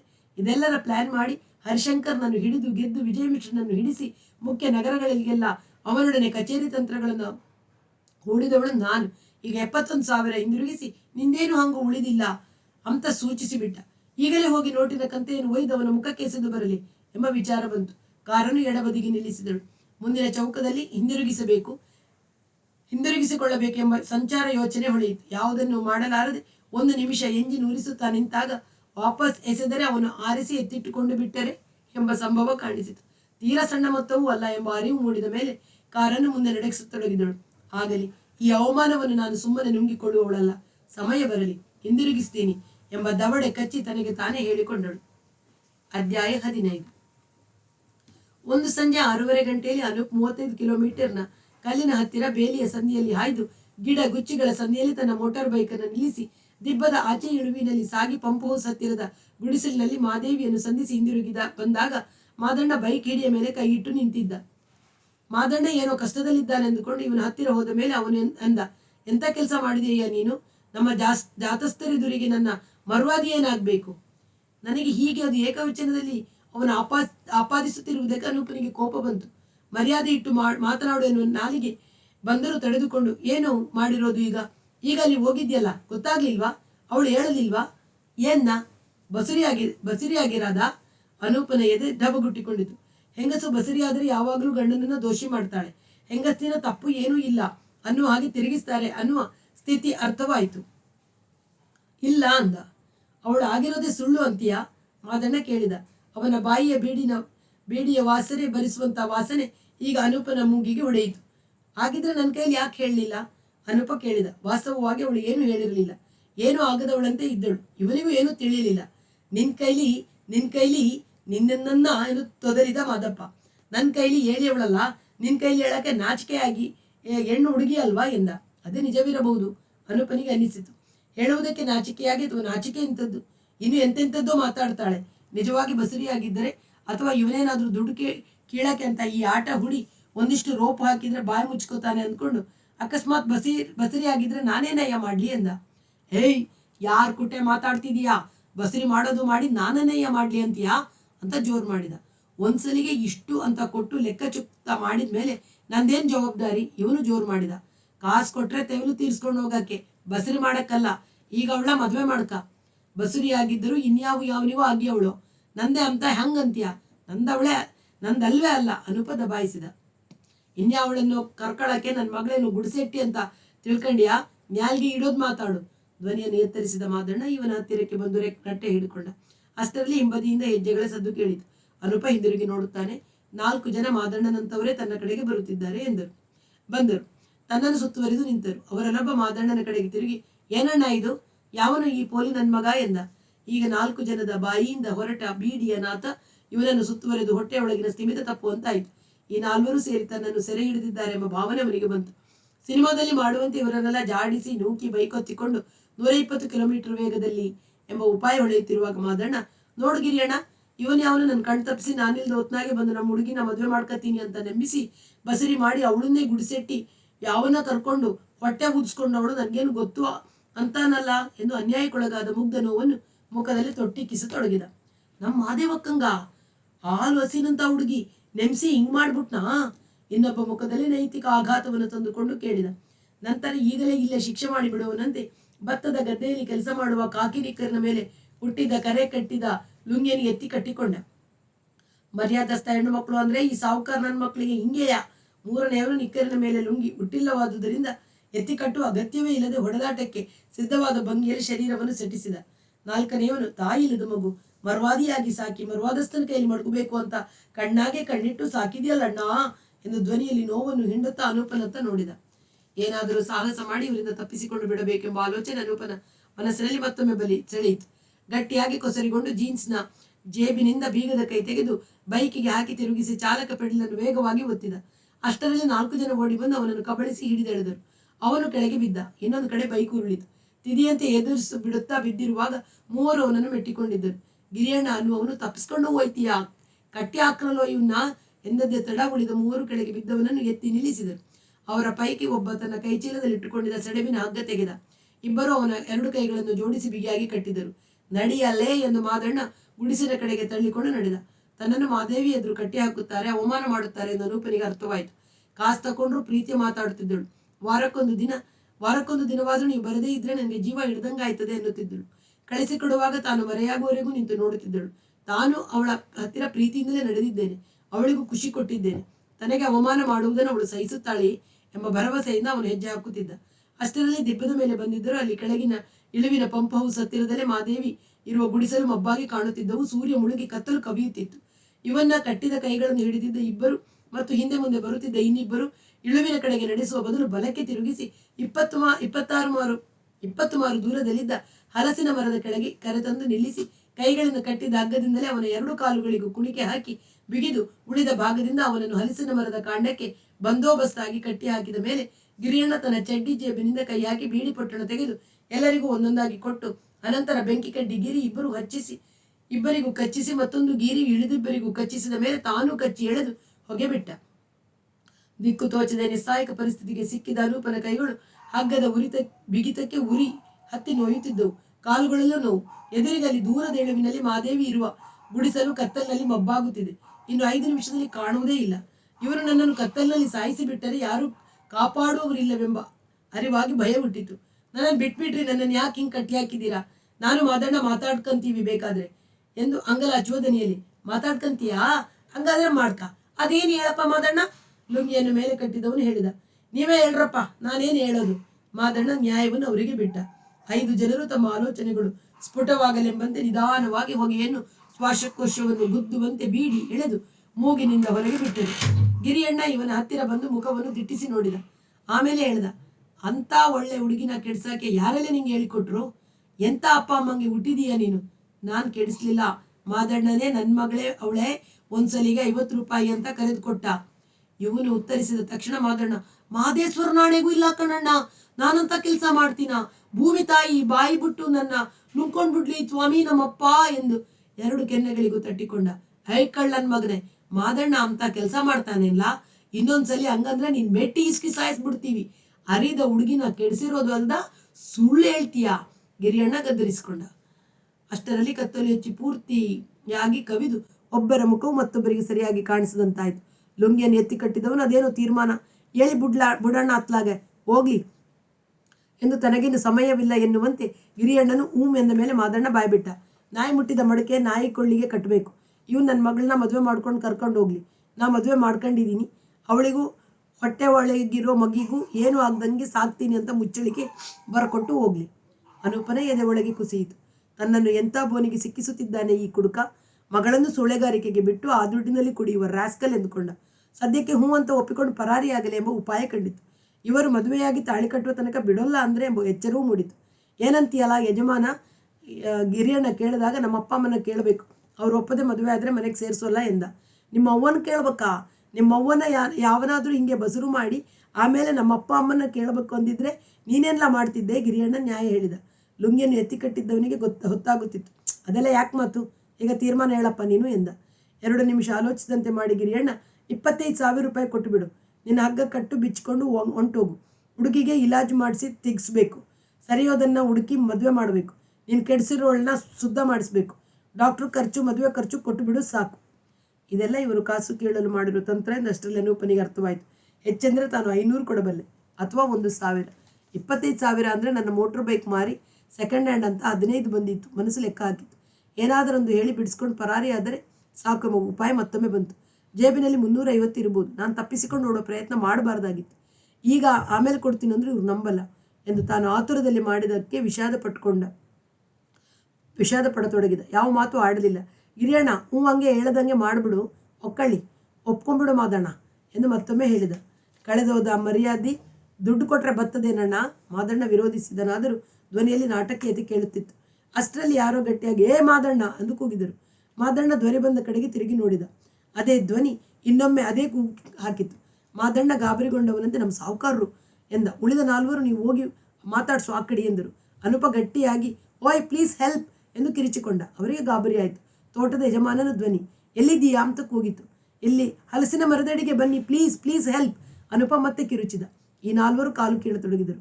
ಮಾದಪ್ಪ ಹೋಗ್ಬ್ಯಾಡ್ರ ಕಣ್ಣಣ್ಣ, ಸಾಹುಕಾರ ಕೇಳಿದ್ರೆ ನ್ಯಾಯ ಒಪ್ಪಿಸಬೇಕು ಅಂತ ಬೇಡಿಕೊಂಡ. ಅಷ್ಟರಲ್ಲಿ ಸಾಹುಕಾರಿತ್ತ ಬರುತ್ತಿರೋ ಬೂಟ್ ಸದ್ದು ಕೇಳಿತು. ಇಲ್ಲಿಗೆ ಬನ್ನಿ, ಹಲಸಿನ ಮರದಡಿಗೆ. ಅನೂಪ ಮತ್ತೊಮ್ಮೆ ಕೂಗಿದ ಮೇಲೆ ಸದ್ದು ನೇರವಾಗಿ ಇತ್ತಲೇ ಬರತೊಡಗಿತು. ಮಬ್ಬುಗತ್ತಲು ಅವರ ಆಕೃತಿ ಅನೂಪನಿಗೆ ಅರ್ಥವಾಯಿತು. ಪ್ಯಾಂಟು, ಬುಷ್ ಶರ್ಟು, ಕುಳ್ಳೆಗೆ ದಪ್ಪನೆ ಆಳು, 45ರ ವಯಸ್ಸು. ಹತ್ತಿರ ಬಂದ ಅವರಿಗೆ ಯಾರನ್ನ ಮರಕ್ಕೆ ಕಟ್ಟಿರೋ ತಿಳಿಯಿತು. ವಾಟ್ ಈಸ್ ದಿಸ್ ಎಂದು ಅವರು ಕೇಳಿದರು. ನಾನು ಕಳ್ಳನಲ್ಲ, ಬ್ಲ್ಯಾಕ್ ಮೇಲ್ ಮಾಡಿ ಈ ಮಾದಣ್ಣ ಈ 4 ಜನ ನನ್ನನ್ನು ಇಲ್ಲಿ ಕಟ್ಟಿ ಹಾಕಿದ್ದಾರೆ, ಅನೂಪ ಇಂಗ್ಲೀಷ್ನಲ್ಲಿ ಹೇಳಿದ.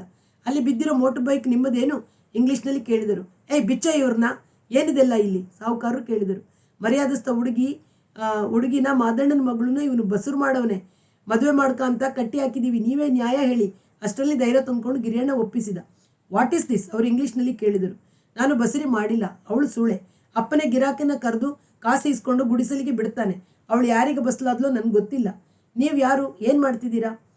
ಸ್ಟೂಡೆಂಟ್, ಇಂಜಿನಿಯರಿಂಗ್ ಕಾಲೇಜ್ ಎಂದು ಅನೂಪ ತಕ್ಷಣ ತನ್ನ ನಿಜವಾದ ಗುರುತು ಹೇಳಬಾರದಿತ್ತು ಎಂದು ನಾಲಿಗೆ ಕಚ್ಚಿಕೊಂಡ. ಈ ಹುಡುಗಿ ಹತ್ತಿರಕ್ಕೆ ಆಗಾಗ ಬರ್ತಿದ್ದ ಮೋಟ್ರ್ ಬೈಕ್ ಹಾಕ್ಕೊಂಡು ಅವನು ಉತ್ತರ ಹೇಳಲಿಲ್ಲ. ಅವರು 1 ನಿಮಿಷ ದುರುಗುಟ್ಟಿಕೊಂಡು ಇವನ ನೋಡಿದರು. ಆನಂತರ ಅಪ್ಪ ಅಮ್ಮ ದುಡ್ಡು ಕಳಿಸ್ತಾರೆ, ತಿಂದು ಕೊಬ್ಬಿ ಇಂಥ ಕೆಲಸಕ್ಕೆ ಬರ್ತೀರಿ ಎಂದು ಕನ್ನಡದಲ್ಲಿ ಗದ್ದರಿಸಿದವರು ಮಾದಣ್ಣನ ಕಡೆಗೆ ತಿರುಗಿ, ಸೂಳೆ ಮಗನೆ, ಸಂಬಳ ಕೊಟ್ಟು ಕಾವಲು ಕಾಯೋ ಅಂತ ಬಿಟ್ಟರೆ ಸೂಳೆ ಮನೆ ನಡೆಸ್ತಿದ್ಯಾ? ನಾಳೆ ಇವರು ಪೊಲೀಸ್ ಕಂಪ್ಲೇಂಟ್ ಕೊಟ್ಟರೆ ನಾನು ಸ್ಟೇಷನ್ಗೆ ಅಲಿಯೋಂಗೆ ಮಾಡ್ತೀಯಾ? ಇಲ್ಲಿ ಸೂಳೆಗರಿ ನಡೀತಿದೆ ಅಂತ ಗೊತ್ತಾದರೂ ಪೊಲೀಸ್ನವ್ರು ನನಗೆ ಕಿರುಕುಳ ಕೊಡ್ಬೋದು. ಇವತ್ತೇ ನಿನ್ನ ಮಗಳನ್ನ ಕರ್ಕೊಂಡು ಇಲ್ಲಿಂದ ಜಾಗ ಖಾಲಿ ಮಾಡು. ನೀವು ಯಾರಲ್ಲೇ ಇಲ್ಲಿ ಬಂದಿರೋದು ಗುಂಡಗರಿ ಕಡ್ ಮಾಡೋಕ್ಕೆ ಎಂದರೂ ಯಾರೂ ಮಾತಾಡಲಿಲ್ಲ. ಇವ್ರು ಯಾರು ಹೇಳ ಎಂದು ಮಾದಣ್ಣನನ್ನು ತಗಾದೆಗೆ ಮಾಡಿದರು. ನಮ್ಮೂರಯ್ಯ, ಜೇಡಿಹಳ್ಳಿ. ಮಾದಣ್ಣ ಬಾಯ್ಬಿಟ್ಟ. ಏನೋ ನಿಮ್ಮ ಹೆಸರು ಅವರು ಕೇಳಿದರು. ಯಾರೂ ಬಾಯ್ಬಿಡಲಿಲ್ಲ. ಅವರೇ ಹತ್ತಿರ ಬಂದು ತಡಕಿ ಅವನನ್ನು ಕಟ್ಟಿದ್ದ ಗಂಟುಗಳನ್ನು ಬಿಚ್ಚಿದರು. ಕಾಲಿನ ಹತ್ತಿರ ಮರಕ್ಕೆ ಸುತ್ತಿದ್ದ ಗಂಟುಗಳನ್ನು ಬಿಚ್ಚಿದಾಗ ಅವನಿಗೆ ಕಾಲು ಸೆಟ್ಟಿಸುವಂತಾಯಿತು. ಅನಂತರ ಕಾಲಿನ ಕಟ್ಟು ಕಳಚಿ ಕೈನ ಗಂಟುಗಳನ್ನು ಬಿಚ್ಚಿದರು. ಅವನಿಗೆ ಜೀವ ಬಂತು. ಮಡಿಕೇರಿಗೆ ಹೋಗಿ ತ್ವಾಟ ನೋಡೋಣ ಅಂತ ಹಾಗೆ ಕಾರ್ ನಿಲ್ಲಿಸಿ ಒಳಗೆ ಬಂದರೆ ಹಿಂಗೆ ನಡೀತಿದೆ. ದಿನ ಸಾಯಂಕಾಲ ಹೊತ್ತು ಗುಡಸೆಟ್ಟಿ ದಂಧೆ ಮಾಡ್ತೀಯಾ? ಇವತ್ತೇ ಖಾಲಿ ಮಾಡು ನನ್ನ ಮಗನೆ, ನನ್ನ ತ್ವಾಟಕ್ಕೆ ಒಳ್ಳೆದಾಗಕ್ಕಿಲ್ಲ ಎಂದು ಮಾದಣ್ಣನ ಕಡೆಗೆ ತಿರುಗಿ ಅಬ್ಬರಿಸಿದರು. ಇನ್ನು ಇಲ್ಲಿ ನಿಂತರೆ ಅವರ ಮನಸ್ಸು ತನ್ನನ್ನು ಹೆಚ್ಚು ಕೂಲಂಕುಷವಾಗಿ ವಿಚಾರಿಸಲು ತಿರುಗಬಹುದೆಂದು ಎಚ್ಚರ ಹುಟ್ಟಿದ ಅನೂಪ ಮೆಲ್ಲನೆ ಕತ್ತಲಿನಲ್ಲಿ ಜಾಗ ಬಿಟ್ಟ. ಸಾಹುಕಾರರು ಅಬ್ಬರಿಸುತ್ತಲೇ ಇದ್ದರು. ಇವನು ಹೋಗುತ್ತಿರುವುದು ಅವರಿಗೆ ಕಾಣಲಿಲ್ಲ. ಬೇಗ ಬೇಗ ಕಲ್ಲು ಮುಳ್ಳುಗಳನ್ನು ಲೆಕ್ಕಿಸದೆ ಬೋಟುಗಾಲಿನಲ್ಲಿ ನಡೆದು ಸಾಗಿದ. ಹೇಗೂ ಜೀನ್ಸು, ಎಂಥ ಕಡೆಗೆ ಸುತ್ತಕ್ಕೂ ಕೂರಕ್ಕೂ ಮಲಗೋಕ್ಕೂ ಸರಿ. ಲೆವಿಸ್ಟ್ರಾಸ್ ಎಂಬ ಮೆಚ್ಚುಗೆಗೆ ಮೂಡಿತು. ಬೈಕಿನ ಬೀಗದ ಕೈ ಅದರಲ್ಲೇ ಇತ್ತು. ಹೋಗಿ ಕತ್ತಲಲ್ಲಿ ತಡುಕಿ ಎದ್ದು ನಿಲ್ಲಿಸಿ ರಸ್ತೆಗೆ ತಳ್ಳಿಕೊಂಡು ಹೋಗಿ ಸ್ಟಾರ್ಟ್ ಮಾಡಿದ. ಜೀವ ಬಂತು. ಬುಲ್ಲೆಟ್ ಅಂದರೆ ಬುಲ್ಲೆಟ್. ತಕ್ಷಣ 4 ಗಾತಗಳ ಮೊರೆತ ಬಂತು. ಝುಯ್ ಎಂದು ಹೊರಟು ಬಿಟ್ಟ. 1 ನಿಮಿಷದಲ್ಲಿ 70, 80, 100 ಕಿಲೋಮೀಟರ್ ವೇಗ. ಇನ್ನು ನನ್ನ ತಾವ ಕಿತ್ಕಳ್ಳಿ ಎಂದು ಬಿಡುಗಡೆಯ ಹಿಗ್ಗಿನಿಂದ ಓಡಿಸುವಾಗ ಹಿಂದಿನಿಂದ ಸಾಹುಕಾರ ಕಾರು ಬರ್ಬೋದು, ಮಡಿಕೇರಿಯಿಂದ ವಾಪಸ್ ಬರುವಾಗ ಅಂದರು ಎಂಬ ನೆನಪಾಯಿತು. ಸಾಹುಕಾರರು ಮೈಸೂರಿನವರು, ದೊಡ್ಡ ಜವಳಿ ಅಂಗಡಿಯವರು, ಬರೀ ರೇಷ್ಮೆ ಸೀರೆ ಎಂದು ಮಾಧವಿ ಹೇಳಿದ್ದುದು ಜ್ಞಾಪಕಕ್ಕೆ ಬಂತು. ಎಷ್ಟಾದರೂ ಕಾರು ನನ್ನ ಬುಲ್ಲೆಟ್ನ ಹಿಂದೆ ಹಾಕೋಕ್ಕೆ ಸಾಧ್ಯವೇ ಇಲ್ಲ. ಇನ್ನೂ ಅಲ್ಲಿ ಬೈತಾ ನಿಂತಿರ್ತಾರೆ ಎನ್ನುವ ಆಶ್ವಾಸನೆ ತಗೊಂಡು ಓಡಿಸತೊಡಗಿದ. ಮೈಸೂರು ಹತ್ತಿ ಬಂದಾಗ ಈಗ ಹಾಸ್ಟೆಲ್ಗೆ ಹೋಗಿ ಊಟ ಮಾಡುವುದು ಬೇಡವೆನಿಸಿತು. ತನ್ನ ಪಾಡಿಗೆ ತಾನು ಸ್ವಲ್ಪ ಹೊತ್ತಿರುವ ಮನಸ್ಸಾಯಿತು. ತಾನು ಆಗಾಗ್ಗೆ ಹೋಗುತ್ತಿದ್ದ ರಾಯಲ್ ಬ್ಯಾಂಕ್ವೆಟ್ಗೆ ಹೋಗಿ ಯಾರು ಬರದ ಮೂಲೆಯಲ್ಲಿ ಸಣ್ಣ ಸೀಟಿನಲ್ಲಿ ಊಟಕ್ಕೆ ಆಮೇಲೆ ಹೇಳುವುದಾಗಿ ಸದ್ಯಕ್ಕೆ ಖಾರ ಬಜ್ಜಿ ಸ್ಕಾಚ್ ತರುವಂತೆ ಹೇಳಿದ. ಅದಕ್ಕೆ ಮೊದಲು ಐಸ್ ಹಾಕಿದ ತಣ್ಣನೆಯ ನೀರು ಬೇಕೆಂದ. ತುಂಬ ಬಾಯಾರಿತ್ತು. 4 ಗುಡುಕು ಮಧ್ಯೆ ಹೊಟ್ಟೆಯೊಳಗೆ ಬಿದ್ದು ಸ್ವಲ್ಪ ಸ್ವಲ್ಪವಾಗಿ ರಕ್ತಕ್ಕೆ ಸೇರಿದ ಮೇಲೆ ಕದಡಿದ್ದ ಮನಸ್ಸು ಸಮಸ್ಥಿತಿಗೆ ಬಂದಂತಾಯಿತು. ನಡೆದದ್ದನ್ನೆಲ್ಲ ಮತ್ತೆ ಜ್ಞಾಪಿಸಿಕೊಂಡಾಗ ಸ್ಫೋಟದ ಸಾಹುಕಾರರು ಬರದೇ ಇದ್ದರೆ ಏನು ಮಾಡುತ್ತಿದ್ದರು ಎಂಬ ಕುತೂಹಲ ಹುಟ್ಟಿತು. 25 ಅಂದರು. ಚೌಕಾಶಿ ಮಾಡಿದರೆ ಎಷ್ಟಕ್ಕೆ ಇಳಿಯುತ್ತಿದ್ರು. ಆಮೇಲೆ ತಂದು ಕೊಡ್ತೀನಿ, ಈಗ ಜೇಬಿನಲ್ಲಿರೋದು 350 ತೆಗೊಳ್ಳಿ ಅಂದಿದ್ರೆ ಏನು ಮಾಡ್ತಿದ್ರು. ಹಿಂದೆ ಒಬ್ಬ ಕೂತ್ಕೊಳ್ಳಿ, ಕರ್ಕೊಂಡು ಹೋಗಿ ಕೊಟ್ಕೊಳಿಸ್ತೀನಿ ಅಂತ ನಂಬಿಸಿ ಕರ್ಕೊಂಡು ಬಂದು ಎಲ್ಲಾದರೂ ಇಳಿಸಿ ದಾರಿ ತಪ್ಪಿಸಿದರೆ ಅಥವಾ ನೇರವಾಗಿ ಪೊಲೀಸ್ ಸ್ಟೇಷನ್ಗೆ ಎಂಬ ಆಲೋಚನೆ ಬಂದಾಗ ಮನಸ್ಸು ಬೇಡ ಬೇಡ ಬೇಡ, ಪೊಲೀಸ್ನವರು ಹಿಂದು ಮುಂದು ಅಕ್ಕಪಕ್ಕ ಇಣುಕಿ ನೋಡಿ ಯಾವುದು ನಾಡಿ ಅಮುಕುತ್ತಾರೆ ಎಂದು ತಡೆ ಹಾಕಿತು. ಆದರೆ ಸಾಹುಕಾರ ಬರುವ ಮೊದಲು ತನ್ನ ಮನಸ್ಸಿನಲ್ಲಿದ್ದ ಭಯವನ್ನು ಜ್ಞಾಪಿಸಿಕೊಂಡರೆ ಈಗಲೂ ಮೈ ನಡುಗುವಂತಾಯಿತು. ಸುಳ್ಳೆ ಮಗ ಮಾದ ನಂಬಿಕೆಗೆ ದ್ರೋಹ ಮಾಡಿ ಬ್ಲ್ಯಾಕ್ ಮೇಲ್ ಮಾಡಿ ಕಾಸಿಸ್ಕೊಳ್ಳೋ ರ್ಯಾಸ್ಕಲ್ ಎಂಬ ಕೋಪ ಉಕ್ಕಿ ಉಳಿದ ನಂತರ ಹೇಗೂ ಅನಿತಾ ಇದ್ದಾಳೆ. ನಾನ್ಯಾಕೆ ಹಳ್ಳಿ ಮುಂಡೆದು ನುಡುಕಿಕೊಂಡು ಅದು ಕಾಸು ಕೊಟ್ಟು ಹೋಗ್ತಿದ್ದೆ ಎಂಬ ಆತ್ಮನಿರೀಕ್ಷಣೆ ಮಾಡಿಕೊಳ್ಳತೊಡಗಿದ. ಅನಿತಳಿಗಿಂತ ಇವಳು ಸ್ವಲ್ಪ ಕೆಂದು ಇರಬಹುದು. ಮೊದಲು ಸಡನ್ ನೋಡೋ ತನಕ ಕೆಂದೋ ಕಪ್ಪ ಯಾರಿಗೆ ಗೊತ್ತಿತ್ತು. ಆದರೂ ಯಾಕೆ ಹುಡ್ಕೊಂಡು ಹೋದೆ ಎಂದು ತನ್ನ ಪ್ರೇರಣಾ ಭಾವವನ್ನು ನೆನೆಸಿಕೊಳ್ಳತೊಡಗಿದ. ಯಾಕೆ ಹೋದ್ನೋ ಗೊತ್ತಿಲ್ಲ, ಹೋಗಬೇಕು ಅನ್ನಿಸ್ತು. ಅನಿತಾ ಒಬ್ಬಳೇ ಬೋರು, ಮನಾಟನಿ ಅಂತ ಇರಬಹುದು. ಒಂದು ಬದಲಾವಣೆ ಅಂತ ಆಲ್ಟರ್ನೇಟ್ ಇದ್ದರೆ ಚಂದ. ಅಲ್ಲದೆ ಅನಿತಾಳ ಜೊತೆಗಿರಬೇಕೆಂದರೆ ರಾತ್ರಿ 7:30 ಕತ್ತಲಲ್ಲಿ ಎಲ್ಲೋ ದೂರದ ರಸ್ತೆಯಿಂದ ಮರಗುಚ್ಚಿಗಳ ಸಂಧಿಯ ಒಳಜಾಗದ ಕಲ್ಲು ಮುಳ್ಳು ಮಣ್ಣು ನೊರಜಗಳ ನಡುವೆ ನಿರಾತಂಕವಾಗಿರಬೇಕೆಂದರೆ ಹೋಟೆಲಲ್ಲಿ ರೂಮ್ ಮಾಡಿ ಚೆಕ್ ಇನ್ ಮಾಡಿ ರೂಮ್ ಸೇರೋ ತನಕ ಎಷ್ಟೇ ಅದುಮಿಕೊಂಡರೂ ಬಾಧಿಸುವ ಆತಂಕ. ಮಾದಣ್ಣನಾದರೆ ಗುಡಿಯೊಳಗೆ ಯಾವ ಅಡ್ಡಿ ಆತಂಕ ಭಯವೂ ಇಲ್ಲ ಅಂತ ಅವನೇ ಹೇಳಿದ್ನಲ್ಲ ಎಂಬ ಕಾರಣಗಳನ್ನು ಮನಸ್ಸು ಹುಡುಕಿಕೊಳ್ಳತೊಡಗಿದರು. ಮಾದೇವಿಗೆ ಅವಳದೇ ಆದ ಆಕರ್ಷಣೆ ಇಲ್ಲದಿದ್ದರೆ ನಾನು ಪದೇ ಪದೇ ಹೋಗುತ್ತಿರಲಿಲ್ಲವೆಂಬ ಅಂಶ ಮರೆಯಾಗಲಿಲ್ಲ. ಬಸರಿಯಾಗಿದ್ದೀನಿ ಅಂತ ಅವಳು ನನ್ನ ಕೈಲಿ ಯಾಕೆ ಹೇಳಲಿಲ್ಲ? ನಿಜವಾಗಿ ಆಗಿದ್ದರೆ ಹೇಳದೇ ಇರುತ್ತಿದ್ದಳೆ. ಅಥವಾ ನಾನು ಯಾವಾಗಲೂ ನಿರೋಧಕ ಬಳಸುತ್ತಿದ್ದುದರಿಂದ ಅದರ ಹೊಣೆ ನನ್ನದಲ್ಲವೆಂದು ನ್ಯಾಯ ಬುದ್ಧಿಯು. ಈ ವ್ಯತ್ಯಾಸವನ್ನು ಅಪ್ಪನಿಗೆ ಹೇಳಲಾರದೆ ಸಂಕೋಚಪಟ್ಟು ಅವಳು ನನ್ನದೇ ಎಂದು ಕಾರಣವೆಂದು ಅರ್ಥ ಮಾಡಿಕೊಂಡಳು. ಕಾಸು ತಗೊಂಡ ಮೇಲೆ ಬೇರೆ ಯಾವ ಜವಾಬ್ದಾರಿಯೂ ಇಲ್ಲವೆಂಬ ಮೂಲಭೂತ ವ್ಯವಹಾರ ನಿಯಮವೇ ಇಲ್ಲದ ಅಪ್ರಾಮಾಣಿಕ ಬದ್ಮಾಶ್ ಶೋಳೆ ಮಗ ಎಂದು ಬೈದುಕೊಂಡ. ಲೋಟ ಖಾಲಿಯಾಗಿತ್ತು. ಬೇರೆಯವರ ಹತ್ತಿರ ಬಂದು ನಿಂತ. ಇದನ್ನು ಯಾರ ಕೈಲಾದರೂ ಹೇಳಿಕೊಂಡ್ರೆ ಒಳಗೆ ಉಳಿದಿರುವ ಆಘಾತ ಕಡಿಮೆಯಾದಿತ್ತೆಂದು ಅನ್ನಿಸಿದರೂ ಹೇಳಿಕೊಳ್ಳಲು ಸಾಧ್ಯವಾಗಲಿಲ್ಲ. ಇದನ್ನು ಹೇಳಬೇಕೆಂದರೆ ತಾನು ಕಾಸು ತೆಗೆದುಕೊಳ್ಳುವ ಸುಳೆ ಹತ್ತಿರವೇ ಹೋಗುತ್ತಿದ್ದೆ ಎಂದು ಒಪ್ಪಿಕೊಂಡಂತೆ. ತನಗಾಗಿ ಆಕರ್ಷಿತಳಾಗಿ ಖುಷಿ ಹತ್ತಿ ಗರ್ಲ್ ಫ್ರೆಂಡ್ ಬರುತ್ತಾಳೆಂದು ಹೇಳಿಕೊಂಡಾಗ ಮನಸ್ಸು ಉಬ್ಬುತ್ತದೆ. ಕೇಳುವ ಗೆಳೆಯನ ಮುಖದಲ್ಲಿ ಮೆಚ್ಚುಗೆ, ಹೊಟ್ಟೆ ಕಿಚ್ಚು ಕೆಂಪುಗಟ್ಟುತ್ತದೆ. ಸುಳೆಯ ಸಂಗತಿ ಹೇಳ ಹೊರಡುವಾಗಲೇ ಮನಸ್ಸು ಮುದುಡಿ ನಾಯಿಯಂತೆ ನಣುಚಿಕೊಳ್ಳುತ್ತದೆ ಎಂಬ ವಿಶ್ಲೇಷಣೆ ದೊರೆಯಿತು. ಜಗ್ಗು ಮತ್ತು ಓಮಿಯರ ಸಂಗಡ ಕೂಡ ಬಾಯಿ ಬಿಡಲಿಲ್ಲ. ಮರುದಿನ ಕಾಲೇಜಿನಲ್ಲಿ ಅನಿತಾಳನ್ನು ನೋಡಿದಾಗ ಒಳಗೆ ಏನು ಹಿಂಡಿದಂತಾಯಿತು. ಇನ್ನು ಮುಂದೆ ಎಂದು ತಾನು ಒಬ್ಬನೇ ಆಗಲಿ ಅನಿತಾಳ ಜೊತೆಗೆ ಆಗಲಿ ಮಡಿಕೇರಿ ರಸ್ತೆಯಲ್ಲಿ ಹೋಗುವುದಿಲ್ಲವೆಂದು ನಿಶ್ಚಯಿಸಿಕೊಂಡ. ಆ ಸಂಜೆ ಅವಳನ್ನು ಕರೆದುಕೊಂಡು ತಿರುಮಲಕೂಡಲ ರಸ್ತೆಗೆ ಹೋಗಿ ಬಂದ. ಮರು ಸಂಜೆ ಜಗ್ಗು ಓಮಿಯರ ಮನೆಗೆ ಹೋಗಿ ಹರಟೆ ಹೊಡೆದು ಊಟ ಮಾಡಿ ಬಂದ. ಅಲ್ಲಿಗೆ ಹಲಸಿನ ಮರಕ್ಕೆ ಕಟ್ಟಿಸಿಕೊಂಡ ಅವಮಾನ ಆಘಾತಗಳು ಸಂಪೂರ್ಣ ಮರೆತು ಏನೂ ಆಗಿರಲಿಲ್ಲ ಎನ್ನುವ ಸ್ಥಿತಿಗೆ ಮನಸ್ಸು ಮರಳಿತು. 4ನೇ ದಿನ ಬೆಳಿಗ್ಗೆ 11 ಗಂಟೆಯಲ್ಲಿ ತರಗತಿಯಲ್ಲಿದ್ದ ಉಪನ್ಯಾಸಕರು ಗಂಭೀರವಾಗಿ ಪಾಠ ಮಾಡುತ್ತಿದ್ದರು. ಇಲಾಖೆಯ ಜವಾನ ಒಳಗೆ ಬಂದು ಅವರ ಕೈಗೆ ಚೀಟಿ ಕೊಟ್ಟು ನೋಡಿಕೊಂಡು ಅವರು, ಅನೂಪ್ ರವೀಂದ್ರ, ನಿಮ್ಮನ್ನು ಯಾರು ಹುಡ್ಕೊಂಡು ಬಂದಿದ್ದಾರೆ, ಪಾಠ ಮಧ್ಯದಲ್ಲಿ ಹೀಗೆ ಒಂದು ಚೀಟಿ ಕಳಿಸೋದು ಸರಿಯಲ್ಲ, ಇನ್ನೊಂದ್ಸಲ ಹೀಗೆ ಬರಬೇಡಿ ಅಂತ ಅವರಿಗೆ ಹೇಳಿ ಎಂದು ತಮ್ಮ ಅಸಮಾಧಾನ ಸೂಚಿಸಿ ಈ ಸಲ ಹೋಗಿ ಎಂದರು. ಯಾರು ತನ್ನನ್ನು ಕರೆಯುತ್ತಿದ್ದಾರೆ ಎಂದೂ ಇಲ್ಲದೆ ಎಂದುಕೊಳ್ಳುತ್ತಾ ಅವನು ಹೊರಗೆ ಹೋಗಿ ನೋಡುತ್ತಾನೆ. ಕೈಶಾಲೆಯಲ್ಲಿ ಸುಮಾರು 35 ಒಬ್ಬ ನಿಂತಿದ್ದಾನೆ. Khadi pant, khadi bush shirt, ಕಾಲಿಗೆ ಪಂಪ್ ಶೂ, ಕೈಯಲ್ಲಿ ಹೆಲ್ಮೆಟ್, ಕಿರುಮೀಸೆ, ಕಣ್ಣಿಗೆ ಕೂಲಿಂಗ್ ಗ್ಲಾಸು, ನವಪೀಳಿಗೆ ರಾಜಕಾರಣಿ ಎಂದು ನೋಡುವ ತಕ್ಷಣ ಅರ್ಥವಾಗುವ ವೇಷ, ನಿಲುವು, 5.25 ಅಡಿ ಎತ್ತರ, ಸಿಗರೇಟ್ ಸೇದುವ ತುಟಿ. ನೀವೇ ಏನ್ರಿ ಅನೂಪ್ ರವೀಂದ್ರ ಎಂದು ಕೇಳಿದ. ಅವನ ಪರಿಚಯವಿಲ್ಲದವನಂತೆ. ಅನೂಪ್ ನೋಡಿದ್ದಕ್ಕೆ ಬನ್ನಿ ಹೇಳ್ತೀನಿ ಎಂದ. ಬಹಳ ದಿನಗಳ ಸ್ನೇಹಿತನಂತೆ ಅವನ ಕೈ ಹಿಡಿದು ಹೊರಗೆ ಕರೆದುಕೊಂಡು ಕರೆದೊಯ್ಯತೊಡಗಿದೆ. ಯಾರು ನೀವು ಎಂದು ಕೇಳಿದ. ಗುರುತಿಲ್ವಾ, ಜ್ಞಾಪಿಸ್ಕೊಳ್ಳಿ ಎನ್ನುತ್ತಾ ತನ್ನ ಮೋಟಾರ್ ಬೈಕ್ ನಿಲ್ಲಿಸಿದ ಕಾಲೇಜಿನ ಮುಖ್ಯದ್ವಾರದ ಹತ್ತಿರಕ್ಕೆ ಕರೆದುಕೊಂಡು ಹೋಗಿ ಕೂತ್ಕೊಳ್ಳಿ ಹೇಳ್ತೀನಿ ಎಂದು ಹಿಂದಿನ ಸೀಟ್ ತೋರಿಸಿ ಸ್ಟಾರ್ಟ್ ಮಾಡಲು ಉದ್ಯಕ್ತನಾದ. ನೀವ್ಯಾರೋ ನಂಗೆ ಗೊತ್ತಿಲ್ಲ, ನಾನ್ಯಾಕೆ ನಿಮ್ಮ ಹಿಂದೆ ಕೂತ್ಕೊಳ್ಳಿ ಎಂದು ಕೊಸರಿದ್ದಕ್ಕೆ. ಹಾಗಾದ್ರೆ ನಿಮ್ಮ ಬೈಕ್ನೇ ಕೇಳಿ ಹೋಗೋಣ, MCT 3465 ಎಂದ. ಅವನ ಬೈಕಿನ ಸರಿಯಾದ ರಿಜಿಸ್ಟ್ರೇಷನ್ ಸಂಖ್ಯೆ. ಎಲ್ಲಿ ಹೋಗೋದು, ನಾನು ಯಾಕೆ ಬರಬೇಕು, ನಾನು ಬರಲ್ಲ, ನೀವು ಯಾರು ಎಂದು ವಿರೋಧಿಸಿ ಹೇಳುವಾಗ ಒಬ್ಬ ದಡೂತಿಯ ಸ್ವಾಮಿ 30ರ ವಯಸ್ಸಿನವನು ಗೇಟಿನ ಹೊರಗಿನಿಂದ ಬಂದು ಓಡಿ ಹೋದರೆ ಹಿಡಿದುಕೊಳ್ಳುವನಂತೆ ಹತ್ತಿರ ನಿಂತ. ಕಾದಿದಾರಿ ಆತುರವಿಲ್ಲದವನಂತೆ ಆತ್ಮವಿಶ್ವಾಸದ ನಿಧಾನದಲ್ಲಿ ನನ್ನ ಪರಿಚಯ ಹೇಳ್ತೀನಿ ಕೇಳು. ಒಳ್ಳೆ ಮಾತಿನಲ್ಲಿ ಬಾರಯ್ಯ ಅಂದರೆ ಬರೋಲ್ಲ ಅಂತ್ಯ. ಸಿಂಗರವಳ್ಳಿ ಗ್ರಾಮ ಪಂಚಾಯತಿ ಚೇರ್ಮನ್ ನಾನು. ನಮ್ಮ ಗ್ರೂಪಿನ ಎಲ್ಲ ಊರುಗಳ ಪ್ರಜೆಗಳ ರಕ್ಷಣೆ ಮಾಡೋದು ನನ್ನ ಕೆಲಸ.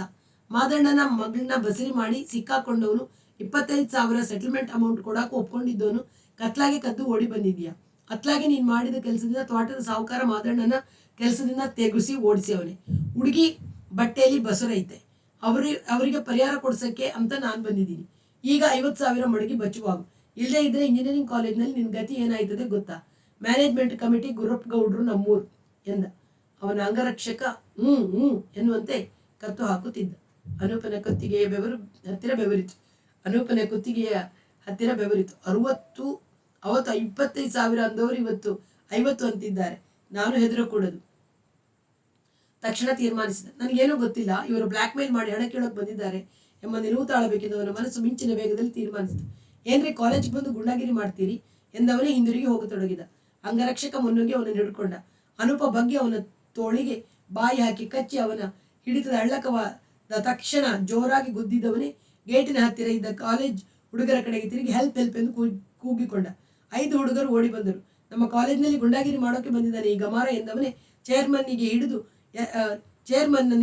ಹಿಡಿದು ಎರಡು ತಟ್ಟಿದ. ಹುಡುಗರು ಸುತ್ತುವರಿದನ್ನು ಕಂಡು ಅಂಗರಕ್ಷಕ ಸುಮ್ಮನೆ ನಿಂತು ಬಿಟ್ಟ. ಅನೂಪನನ್ನೇ ದುರುಗುಟ್ಟಿಕೊಂಡು ನೋಡಿದ.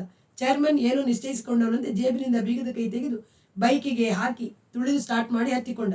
ಅಂಗರಕ್ಷಕ ಅವನ ಹಿಂದೆ ಏರಿದ ನಂತರ ಗುಡುಗುಡು ಹೊಗೆಯುಗುಳಿಸುತ್ತಾ ಹೋಗಿಬಿಟ್ಟ. ರಕ್ಷಣೆಗೆಂದು ಓಡಿ ಬಂದ ಹುಡುಗರು ಅನೂಪ್ ವಾಟ್ ಹ್ಯಾಪನ್ ವೈ ಎಂದು ವಿಚಾರಿಸಿದಾಗ ರಾಸ್ಕಲ್ ಹೆದರಿ ಓಡಿದನೆಂಬ ಸಮಾಧಾನದಿಂದ ಅನೂಪನಿಗೆ ಉತ್ತರ ಹೇಳಲು ಮುಜುಗರವಾಯಿತು. ಬ್ಲ್ಯಾಕ್ ಮೇಲ್ ಮಾಡೋಕೆ ಬಂದಿದ್ದ ಕಳ್ಳಿ ಪುಡಾರಿ ಅಂದ. ಏನಂತ ಬ್ಲ್ಯಾಕ್ ಮೇಲ್? ಮೆಕ್ಯಾನಿಕಲ್ ಜಯರಾಜ್ ಕೇಳಿದ. ರಾಸ್ಕಲ್, ಬ್ಲ್ಯಾಕ್ ಮೇಲ್ಗೆ ಏನು ಖಚಿತ ಕಾರಣವಿರುತ್ತೆ? ಕಾಲೇಜ್ ಹುಡುಗರನ್ನ ಹೆದರಿಸೋಕೆ ಸಾಧಾರಣವಾಗಿ ಸೆಕ್ಸ್ ಸ್ಕ್ಯಾಂಡಲ್ ಮುಂದೋಡುತ್ತಾರೆ. ಜಯರಾಜನ ಸಹಪಾಠಿ ಹನುಮಂತಪ್ಪ ಅಂದ. ಅಂಥದ್ದೇ ಒಂದು ನಾನ್ಸೆನ್ಸ್. ಅನೂಪ ಸೇರಿಸಲು ನೋಡಿದ. ಕಮ್ ಟು ದಿ ಪಾಯಿಂಟ್, ನಿಜ ಹೇಳಮ್ಮ. ಏನು ಮಾಡದೆ ಹೇಳೋಲೋ, ಅವನೆಷ್ಟು ಜನ ಗೂಂಡ ಕರ್ಕೊಂಡ್ಬಂದ್ರು ನಾವು ನೋಡ್ಕೋತೀವಿ. ನಿನ್ನ ಸಹಾಯಕ್ಕೆ ನಿಲ್ಲದಿದ್ದರೆ ವಿದ್ಯಾರ್ಥಿಗಳ ಒಗ್ಗಟ್ಟು ಏನಾಗಬೇಕು? ಆದರೆ ನಿಜ ಹೇಳು, ನಮಗೂ ಒಂದಷ್ಟು ದಾರಿ ಗೊತ್ತಿರಲಿ. ಜಯರಾಜ ರಮಿಸಿ ಮಾತನಾಡಿದ. ಎಷ್ಟೇ ರಮಿಸಲಿ, ತಾನು ಗುಟ್ಟು ಬಿಟ್ಟುಕೊಡಬಾರದೆಂದು ನಿಶ್ಚಯಿಸಿದ ಅನೂಪ ಬ್ಲ್ಯಾಕ್ ಮೇಲ್ ಎಂದರೆ ಯಾವ ಆಧಾರವೂ ಇಲ್ಲದೆ ಒಬ್ಬ ವ್ಯಕ್ತಿಯನ್ನು ಹೆದರಿಸಿ ಹಣ ಅಥವಾ ಇನ್ನೊಂದನ್ನು ಕೀಳೋದು ಅಂತ ಅರ್ಥ. ಅದರೊಳಗೆ ಇನ್ನು ಬೇರೆ ನಿಜ ಏನಿರುತ್ತೆ? ಒಬ್ಬನ ಹೀಗೆ ಹೆದರಿಸಿ ಎಲ್ಲರೂ ಒಗ್ಗಟ್ಟಾಗಿ ನಿಂತರೆ ನಾಳೆ ಇನ್ನೊಬ್ಬನ ಹೆದರಿಸೋಕೆ ಅವರಿಗೆ ಧೈರ್ಯ ಬರಲ್ಲ. That is the central point. ಹುಡುಗರಿಗೂ ವೀರರಸದ ಕಾದಾಟದ ಹುರುಪು ಬಂತು. ನಾವೆಲ್ಲ ನಿನ್ನ ಜೊತೆಗೆ ಇದ್ದೀವಿ, ಹೆದರಬೇಡ ಗೆಳೆಯ ಎಂದು 4 ವಾರದಿಂದ ಇಡೀ ಭಾರತದ ಟಾಕೀಸ್ಗಳಲ್ಲಿ ಕಿಕ್ಕಿರಿದ ಪ್ರೇಕ್ಷಕರಿಗೆ ಪ್ರದರ್ಶನವಾಗುತ್ತಿದ್ದ ಬಾಂಬೆಯ ತಯಾರಿಕೆಯ ಏಕ್ ಆವಾಜ್ ಸಿನಿಮಾದಲ್ಲಿ ನಾಯಕನ ಗೆಳೆಯರೆಲ್ಲ ಹೇಳುವ ಶೈಲಿಯಲ್ಲಿ ನುಡಿದರು. ವಿಷಯ ಅನೂಪ್ ಏನು ಮಾಡಿದ್ದ ಬಿಟ್ಟಿದ್ದ ಎಂಬುದರಿಂದ ಸಿನಿಮಾ ನಾಯಕ ಅಮಿತ್ ಕುಮಾರ್ ಬೋರ್ಗರೆಯುವ ಜಲಪಾತದಂತೆ ಡೈಲಾಗ್ ಹೊಡೆಯುವ ವೇಗದ ಕಡೆಗೆ ತಿರುಗಿತು. ಈ ಚೇರ್ಮನ್ ಏನವನ ಹೆಸರು? ಅವನು ಹೇಳಲೂ ಇಲ್ಲ, ನಾನು ಕೇಳಲೂ ಇಲ್ಲ, ಇಲ್ಲಿಗೆ ಬಿಡುವುದಿಲ್ಲ. ಏನಾದರೂ ತರಲೆ ಮಾಡುತ್ತಾನೆಂಬ ಆತಂಕದಲ್ಲಿ ಅನೂಪ ಆ ದಿನವೆಲ್ಲ ತಳಮಳಗುಟ್ಟುತ್ತಿದ್ದ. ರಾತ್ರಿ ನಿದ್ದೆಯೂ ಬರಲಿಲ್ಲ. ಅನೂಪ ಹಳ್ಳಿಯ ಗುಡಿಸಲಿನ ಸುಳೆ ಹತ್ತಿರಕ್ಕೆ ಹೋಗುತ್ತಿದ್ದ. ಬುಲೆಟ್ ಬೈಕ್ ಹತ್ತಿ ಅಂತ ಕಾಲೇಜಿನಲ್ಲಿ ಗೊತ್ತಾದರೆ ಎಂಬ ಆತಂಕ ಆಗಾಗಿ ಉಕ್ಕಿ ಬರತೊಡಗಿತು. ಇಲ್ಲ ಎನ್ನುವುದು, ನನಗೆ ಗೊತ್ತಿಲ್ಲ, ನಾನು ಕಾಣೆ, ಕಾಸು ಕೀಳಕ್ಕೆ ಹೀಗೆ ಮಾಡಿದ್ದಾರೆ ಅನ್ನುವುದು, ಆ ಪುಡಾರಿನ ನಾನು ನೋಡಿರುವುದಕ್ಕೆ 5 ಹುಡುಗರ ಸಾಕ್ಷಿ ಇದೆ. ಏಟು ತಿಂದ ರೊಚ್ಚಿಗೆ ಹೀಗೆ ಹುಟ್ಟಿಸಿದಾನಂತ ಸಾಧಿಸೋದು ಎಂದು ತನ್ನ ರಕ್ಷಣಾ ತಂತ್ರವನ್ನು ರೂಪಿಸಿಕೊಂಡ ನಂತರ ನಿದ್ರೆ ಬಂತು. ಬೆಳಿಗ್ಗೆ 10 ಗಂಟೆಗೆ ಎದ್ದಾಗ ಹಾಸ್ಟೆಲ್ನ ತಿಂಡಿ ಸಮಯವೂ ಮುಗಿದಿತ್ತು. ತರಗತಿಯ 2ನೇ ಪೀರಿಯಡ್ ನಡೆಯುತ್ತಿತ್ತು. 3ನೇದಕ್ಕಾದರೂ ತಪ್ಪಿಸಿಕೊಳ್ಳಬಾರದೆಂದು ಸರಸರನೆ ಹಲ್ಲುಜ್ಜಿ ಸ್ನಾನ ಮಾಡಿ ಕಾಲೇಜ್ ಕ್ಯಾಂಟೀನ್ಗೆ ಗಬಗಬನೆ ಇಡ್ಲಿ ಕಾರಾಬಾತ್ ತಿಂದು 3ನೇ ಪೀರಿಯಡ್ ಆರಂಭವಾಗುವ ಹೊತ್ತಿಗೆ ತರಗತಿಯನ್ನು ಹೊಕ್ಕು ಕೂತ.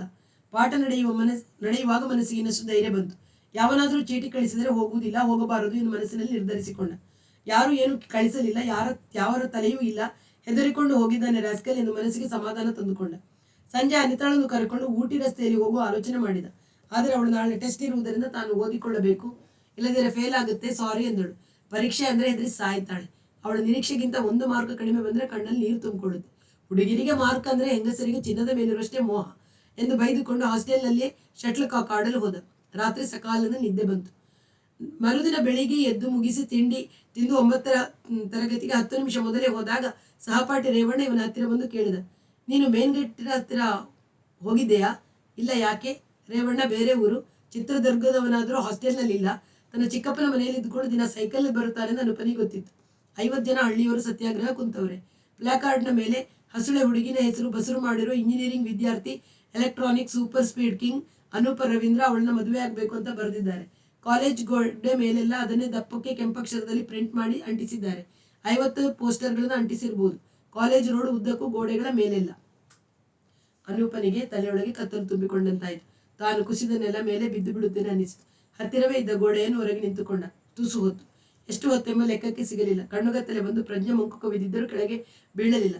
ಅದು ಕಳೆದು ಶರೀರದ ತೋಲನ ಮರಳಿ ದೊರೆತಾಗ 15-20 ಹುಡುಗರು ಸೇರಿದ್ದರು. 7-8 ಹುಡುಗಿಯರು. ಯಾರು ಇವನತ್ತ ಬೆರಳು ಮಾಡಲಿಲ್ಲ, ವ್ಯಂಗ್ಯ ಅನ್ನಲಿಲ್ಲ. ಆದರೆ ಎಲ್ಲರಿಗೂ ಗೊತ್ತಾಗಿದೆ, ಇವರಲ್ಲಿ ಅರ್ಧ ಭಾಗವಾದರೂ ನಗರದಿಂದ ಬರುವವರು, ಮುಖ್ಯದ್ವಾರವನ್ನು ಹಾಯ್ದು ಬರುವವರು. ಉಳಿದವರಲ್ಲಿ ಕೂಡ ಕೆಲವರಾದರೂ ಬೀಡ ಸಿಗರೆಟ್ ಕೊಳ್ಳಲು ಮುಖ್ಯದ್ವಾರದಿಂದ ಹೊರಗೆ ಹೋಗಿ ಬಂದಿರುವವರು ಎಂದು ಅವನಿಗೆ ಅರ್ಥವಾಯಿತು. ಈಗ ಹೇಗೆ ನಿಭಾಯಿಸುವುದು? ಬುದ್ಧಿ ಮಂಕಾಗಿತ್ತು. ಆ ಗ್ರೂಪ್ ಪಂಚಾಯತ್ ಚೇರ್ಮನ್, ಏನವನ ಹೆಸರು, ತಾನು ನಿರೀಕ್ಷಿಸಲಾರದ, ತನಗೂ ಹೊಳೆಯಲು ಸಾಧ್ಯವಿಲ್ಲದ ರೀತಿಯಲ್ಲಿ ಮುತ್ತಿಗೆ ಹಾಕಿದ್ದಾರೆ ಎಂದುಕೊಳ್ಳುವಷ್ಟರಲ್ಲಿ ಮೇಸ್ಟರ್ ಬಂದರು. ಎಷ್ಟು ದಿನ ಹೇಳಿದ್ರು ನೀವು ಯಾಕೆ ಕಾರಿಡಾರಲ್ಲಿ ನಿಂತಿದ್ದೀರಾ? ತರಗತಿಯೊಳಗೆ ಕೂತಿರೋದಕ್ಕಾಗಲ್ವೇ ಎಂದು ಕೋಪದಿಂದ ಹೇಳಿದರು. ವಿದ್ಯಾರ್ಥಿಗಳು ಹೀಗೆ ಗುಂಪು ಕಟ್ಟಿ ನಿಂತಿರುವುದೆಂದರೆ ಅವರಿಗೆ ತುಂಬ ಕೋಪ. ಆದರೂ 1 ನಿಮಿಷ ಬಿಡುವು ಸಿಕ್ಕಿದರು. ಒಂದು ಪೀರಿಯಡ್ ಮುಗಿದು ಬೇರೆ ಮೇಸ್ಟ್ರು ಬರುವ ಮುನ್ನ ಅರ್ಧ ನಿಮಿಷ ವಿರಾಮ ಸಿಕ್ಕಿದರು. ಹುಡುಗ ಹುಡುಗಿಯರೆಲ್ಲ ಬಾಗಿಲು ತೆರೆದ ದೊಡ್ಡ ದನಗಳಂತೆ ಹೊರಗೆ ನುಗ್ಗಿ ಬಂದು ನಿಲ್ಲುತ್ತಿದ್ದರು. ತರಗತಿಯೊಳಗೆ ಕೂತಿರುವುದು ಸಾಧ್ಯವೇ ಇಲ್ಲ ಎನ್ನುವಂತೆ. ಈಗ ಬಂದ ಎನ್ನೆಲ್ ತುಂಬ ಕೋಪದವರೆಂದು ತಿಳಿದುದರಿಂದ ಎಲ್ಲರೂ ಬೆಚ್ಚಿದ ಮೀನಿನ ಹಿಂಡಿಯಂತೆ ಒಳಗೆ ನುಗ್ಗಿದರು. ಬೇರೆ ಏನು ತಿಳಿಯದ್ದಕ್ಕೆ ಅನೂಪನು ಅವರೊಡನೆ ನುಸುಳಿಕೊಂಡ. ನುಸುಳದೆ ಹೊರಗೆ ನಿಂತಿದ್ದರೆ ಎಲ್ಲರೂ ಒಳ ಹೋಗುವವರೆಗೆ ಕಾದು ನಿಂತಿದ್ದ ಮೇಸ್ಟರ ಕಣ್ಣಿಗೆ ಪ್ರತ್ಯೇಕವಾಗಿ ಕಂಡು ಯಾಕೆ ಏನುಗಳ ತನಿಖೆ ಶುರುವಾಗುತ್ತಿತ್ತು, ಭಯವಿತ್ತು. ಜೊತೆಗೆ ಈ NL ನಗರದಿಂದ ಸ್ಕೂಟರ್ನಲ್ಲಿ ಬರುವಾಗ ಹೊರಗೆ ಸತ್ಯಾಗ್ರಹ ಕೂತಿರುವುದನ್ನು ಅವರ ಪ್ಲಾಕಾರ್ಡ್ಗಳು ನೋಡಿಯೂ ಇದ್ದಾರೆ. ಸತ್ಯಾಗ್ರಹವನ್ನು ಯಾರ ವಿರುದ್ಧ ಹೂಡಿದ್ದಾರೆಯೋ ಅವನು ನಾನೇ ಅಂತ ಅವರಿಗೆ ಗೊತ್ತಿರುತ್ತೆ. ಅಟೆಂಡೆನ್ಸ್ ತಗೊಂಡ ತಕ್ಷಣ ಪಾಠ ಶುರು ಮಾಡದೆ ಏನದು ಅಂತ ಅವರು ಕ್ಲಾಸ್ನಲ್ಲಿ ತನಿಖೆ ಶುರು ಮಾಡಿದರೆಂಬ ಭಯವೂ ಆಯಿತು. Sir, this is personal matter ಅಂದು ಬಿಡೋಣವೋ ಎಂಬ ಉಪಾಯ ಹೊಳೆಯಿತಾದರೂ ಪರ್ಸನಲ್ ಆಗಿದ್ದರೆ ಅವರು ಕಾಲೇಜ್ ಗೇಟ್ನಲ್ಲಿ ಯಾಕೆ ಸತ್ಯಾಗ್ರಹ ಹೂಡಿದ್ದಾರೆ, ಬೀದಿ ಗೋಡೆಯ ಮೇಲೆ ಯಾಕೆ ಪೋಸ್ಟರ್ ಹಚ್ಚಿದ್ದಾರೆ ಎಂದು ಅಂದುಬಿಟ್ಟರೆ ಎಂಬ ಭಯವೂ ಆಯಿತು. ಸುಮ್ಮನೆ ಎದ್ದು ಹೊರಟು ಹೋಗಿ ಬಿಡಲೆಂಬ ಆಲೋಚನೆ ಬಂತು. ಹಾಗೆ ಮಾಡಿದರೂ ಎಲ್ಲರ ಗಮನವೂ ಬೀಳುತ್ತೆ, ಬೇಡ ಎಂದು ತೀರ್ಮಾನಿಸಿದ. ಮೇಸ್ಟರ್ ತನ್ನ ಹೆಸರು ಕೂಗಿದಾಗ ಪ್ರೆಸೆಂಟ್ ಸಾರ್ ಹೇಳಿದ. ಹಾಜರಿ ಕರೆದ ನಂತರ ತಮಗೆ ಏನೂ ಗೊತ್ತಿಲ್ಲವೆಂಬಂತೆ ಅಥವಾ ತಮಗೂ ಇದಕ್ಕೂ ಸಂಬಂಧವೇ ಇಲ್ಲವೆಂತೆ ನೇರವಾಗಿ ಪಾಠ ಶುರು ಮಾಡಿದರು. ಸಿಕ್ಕಿ ಹಾಕಿಕೊಂಡಿದ್ದ ಇವನ ಉಸಿರಿಗೆ ಜಾಗ ತೆರೆದು ಶ್ವಾಸಕೋಶ ಆಡತೊಡಗಿತು. ಆದರೆ ಹೊರಗೆ ಆ ಸತ್ಯಾಗ್ರಹ ಕೂತಿರುವ 50 ಮಂದಿ ಬೀದಿ ಗೋಡೆಗಳಲ್ಲಿ ಹಚ್ಚಿರುವ ಪೋಸ್ಟರ್ಗಳೇ ಮನಸ್ಸಿನಲ್ಲಿ ತುಂಬಿಕೊಂಡಿದ್ದವು. ಅವರು ಘೋಷಣೆ ಕೂಗುತ್ತಿದ್ದಾರೆ. ನಡುವೆ ಕಾಲೇಜ್ ಆಫೀಸ್ನ ಗ್ರಂಥ ಭಂಡಾರದ ಯೂನಿಯನ್ ರೂಮ್ ಸಭಾಂಗಣ ಅಡ್ಡ ಬರುತ್ತೆ. ಅದರ ಬದಿಗೆ ಸಿವಿಲ್ ಡಿಪಾರ್ಟ್ಮೆಂಟ್, ನಮ್ಮದು ಪಶ್ಚಿಮದ ಕೊನೆ, ಅಲ್ಲಿಗೆ ಘೋಷಣೆ ಕೂಗುತ್ತಿದ್ದರೂ ಇಲ್ಲಿಗೆ ಕೇಳಿಸಲ್ಲ ಎಂಬ ವಿವರಣೆ ಹೊಳೆಯಿತು. ಲೌಡ್ ಸ್ಪೀಕರ್ ಉಪಯೋಗಿಸಿದರೆ ಆಲಿಸಿ ಕೇಳಿದ. ಎಲ್ಲೋ ಏನೋ ಶಬ್ದ, ಅವರೇ ಕೂಗುತ್ತಿರಬಹುದು ಎನಿಸಿತು. ಇದ್ದಕ್ಕಿದ್ದಂತೆ ಇಂಜಿನಿಯರಿಂಗ್ ಓದಿ ಏನಾಗಬೇಕು, ಸುಮ್ಮನೆ ದಿಲ್ಲಿಗೆ ಹೋದರೆ ಮಮ್ಮಿಯ ರೆಡಿಮೇಡ್ ಗಾರ್ಮೆಂಟ್ಸ್ ಬಿಸಿನೆಸ್ ಅನ್ನು ಬೆಳೆಸಿದರೆ ಆಗದೆ. ಮಾರ್ವಾಡಿಗಳೆಲ್ಲ ಇಂಜಿನಿಯರಿಂಗ್ ಓದಿಯ ಕೈಗಾರಿಕೆಗಳನ್ನು ನಡೆಸುತ್ತಿದ್ದಾರೆಯೇ ಅನ್ನಿಸಿತು. ಪೀರಿಯಡ್ ಕಳೆದ ತಕ್ಷಣ ಹಾಸ್ಟೆಲಿಗೆ ಹೋಗಿ ಸಾಮಾನು ಪ್ಯಾಕ್ ಮಾಡಿ ಹಾಸ್ಟೆಲ್ನ ಪಕ್ಕದ ಗೇಟಿನಿಂದ ಹೋಗಿ ಬಿಟ್ಟರೆ ಇವರಲ್ಲಿ ಎಷ್ಟಾದರೂ ಕೂಗಿಕೊಳ್ಳಲಿ ಎಂಬ ಪರಿಹಾರ ಕಂಡಿತು. ಆದರೆ 10 ನಿಮಿಷದಲ್ಲಿ ಕದ್ದು ಹೋಗಲು ನಾಚಿಕೆಯಾಯಿತು. ಮನಸ್ಸು ಹೊಸ ದಿಕ್ಕಿನಲ್ಲಿ ಚಲಿಸತೊಡಗಿತು. ದೊಡ್ಡಪ್ಪ ಹೇಳಿದ ಒಂದು ಮಾತು ಜ್ಞಾಪಕಕ್ಕೆ ಬಂತು. ಮಹಾಭಾರತದ ಕಥೆಯಲ್ಲಿ ಬರುತ್ತದೆ. ವಿದುರ ದುರ್ಯೋಧನನಿಗೆ ಹೇಳಿದನಂತೆ, ಕುಲದ ಒಳಿತಿಗಾಗಿ ಒಂದಾಳನ್ನು ತ್ಯಾಗ ಮಾಡಬೇಕಂತೆ, ಊರಿನ ಒಳಿತಿಗಾಗಿ ಒಂದು ಕುಲವನ್ನು ತ್ಯಾಗ ಮಾಡಬೇಕಂತೆ, ದೇಶಕ್ಕಾಗಿ ಒಂದು ಊರನ್ನು ತ್ಯಜಿಸಬೇಕಂತೆ. ಆದರೆ ಆತ್ಮವು ಕಂಡ ಸತ್ಯಕ್ಕಾಗಿ ಇಡೀ ಪ್ರಪಂಚವನ್ನೇ ತ್ಯಜಿಸಲು ಸಿದ್ಧನಾಗಬೇಕಂತೆ. ಅದರ ತಾತ್ಪರ್ಯವನ್ನು ಮಹಾತ್ಮ ಗಾಂಧಿಯವರು ಹೇಳಿದ್ದಾರಂತೆ. ಇಡೀ ಪ್ರಪಂಚದ ಜನವೆಲ್ಲ ಒಂದು ಅಭಿಪ್ರಾಯವನ್ನು ಘೋಷಿಸುತ್ತಿದ್ದರೂ ಅದು ನಿಜವಲ್ಲವೆಂದು ತನ್ನ ಆತ್ಮ ಹೇಳಿದರೆ ವ್ಯಕ್ತಿಯು ಅದನ್ನು ಗಟ್ಟಿಯಾಗಿ ಹಿಡಿದು ಹೇಳಬೇಕಂತೆ. ಸತ್ಯಾಗ್ರಹದ ಶಕ್ತಿ ಎಂದರೆ ಅದೇ. ಭಾರತದ ಜನಗಳಲ್ಲಿ ಆ ಶಕ್ತಿ ಬೆಳೆಯಬೇಕು ಅಂತ ಮಹಾತ್ಮರು ಬಯಸಿದ್ದರಂತೆ. ಈಗ ಜ್ಞಾಪಕಕ್ಕೆ ಬಂತು. ತ್ಯಜತೆ ಕುಲಾರ್ಥೆ ಪುರುಷಂ ಗ್ರಾಮಸ್ಯಾರ್ಥೆ ಕುಂತ್ಯಜೇತ್ ಗ್ರಾಮಂ ಜನಪದಸ್ಯಾರ್ಥೆ ಆತ್ಮಾರ್ಥೆ ಪೃಥಿವೀಂ ತ್ಯಜೇತ್. ದೊಡ್ಡಪ್ಪ ಈ ಶ್ಲೋಕವನ್ನು ಬಾಯ್ಪಾಠ ಮಾಡಿಸಿದರು. ನಾನು ಎಷ್ಟು ಸಲ ಡಿಬೇಟ್ನಲ್ಲಿ ಕೋಟ್ ಮಾಡಿಲ್ಲ. ಈ ಕಾಲೇಜ್ನಲ್ಲಿ ನಾನು ಯಾಕೆ ಡಿಬೇಟ್ಗೆ ಹೋಗುತ್ತಿಲ್ಲ? ಹೋಗಿ ಇಂಥದ್ದನ್ನೆಲ್ಲ ಕೋಟ್ ಮಾಡಿದರೆ ಖಂಡಿತ ಫಸ್ಟ್ ಪ್ರೈಸ್ ಬರುತ್ತೆ, ಮಾಡಬೇಕು ಅಂದ್ಕೊಂಡ. ಅವರು 50 ಅಲ್ಲ 100 ಜನ ಕೂಗಿಕೊಳ್ಳಲಿ, ನನಗೆ ಗೊತ್ತಿಲ್ಲ, ನಾನು ಅಲ್ಲಿಗೆ ಹೋಗಿಲ್ಲ ಅಂತ ಹಠ ಹಿಡಿಯಬೇಕು. ಮಾದೇವಿ ಜೊತೆಗಿದ್ದುದನ್ನು ಅವರೇನು ಫೋಟೋ ತೆಗೆದು ಇಟ್ಟುಕೊಂಡಿದ್ದಾರೆ, ಬ್ಲ್ಯಾಕ್ ಮೇಲ್ ಮಾಡಿ ಹಣ ಕೇಳೋಕೆ ಹೀಗೆ ಮಾಡ್ತಿದ್ದಾರೆ ಅಂತ ನಾನೇ ಒಂದು ಪೊಲೀಸ್ ಕಂಪ್ಲೇಂಟ್ ಕೊಟ್ಟು ಹೇಗೂ ಪೊಲೀಸ್ನವರು ಗೊತ್ತಿದ್ದಾರೆ, ಡ್ಯಾಡಿಗೆ ಹೇಳಿ ಬೆಂಗಳೂರಿನಿಂದ ಫೋನ್ ಮಾಡಿಸಿ ಪೊಲೀಸ್ನವರು ಬಂದು 4 ಬಾರಿಸಿದರೆ ಇವರೆಲ್ಲ ಟೆಂಟ್ ಕಿತ್ತುಕೊಂಡು ಟೆಂಟ್ ಹಾಕಿದ್ದಾರೋ ಬಯಲಿನಲ್ಲಿ ಕೂತಿದ್ದಾರೋ ನೋಡಬೇಕೆಂದು ಧೈರ್ಯ ತಂದುಕೊಂಡ. ಅಷ್ಟರಲ್ಲಿ ಇಲಾಖೆಯ ಜವಾನ ಒಳಗೆ ಬಂದ. ಕೈಯಲ್ಲೊಂದು ಚೀಟಿ. ನನಗೆ ಅದು ಗ್ರೂಪ್ ಪಂಚಾಯಿತಿ ಚೇರ್ಮನ್, ಏನವನ ಹೆಸರು, ಹೋಗಕೂಡದು ಎಂದುಕೊಳ್ಳುತ್ತಿರುವಾಗ ಮೇಸ್ಟರ್ ನೋಡಿ, Anoop Ravindra, you are called by the principal ಎಂದರು. ಅವನಿಗೆ ಒಂದು ಕ್ಷಣ ಭಯವಾಯಿತು. ತಕ್ಷಣ ತನ್ನ ಆತ್ಮ ನಂಬಿದ ಸತ್ಯವನ್ನು ಪ್ರಪಂಚಕ್ಕೆ ಹೇಳೋಕ್ಕೆ ಸಿದ್ಧವಾಗಿದ್ದೀನಿ. ಭಯ ಯಾಕೆ ಬೀಳಬೇಕು? ಕಾಲೇಜ್ ಬಿಟ್ಟು ಓಡಿಸಿದರೂ ಗೌರ್ಮೆಂಟ್ ಬಿಸ್ನೆಸ್, ಬರೀ ಎಕ್ಸ್ಪೋರ್ಟ್ ಅಲ್ಲ, ದೇಶದ ಒಳಗೆ ಬೆಳೆಸೋದು ಎಂಬ ಆಶ್ವಾಸನೆ ಹುಟ್ಟಿ ತನ್ನ ಫೈಲ್ ಜೋಡಿಸಿಕೊಂಡು ಎದ್ದು ನಡೆದ. ಪ್ರಿನ್ಸಿಪಾಲ್ ಚೇಂಬರ್ನ ಹೊರಕ್ಕೆ ಹಾಕಿದ ಸೋಫಾದ ಮೇಲೆ ಆ ಚೇರ್ಮನ್ ಕೂತಿದ್ದ. ಅವನ ಜೊತೆಯಲ್ಲಿ ಅಂಥವರೇ ಇನ್ನಿಬ್ಬರು. ಆದರೆ ಅವರ ಮುಖದಲ್ಲಿ ಅವನಷ್ಟು ಚುರುಕು ಇಲ್ಲ.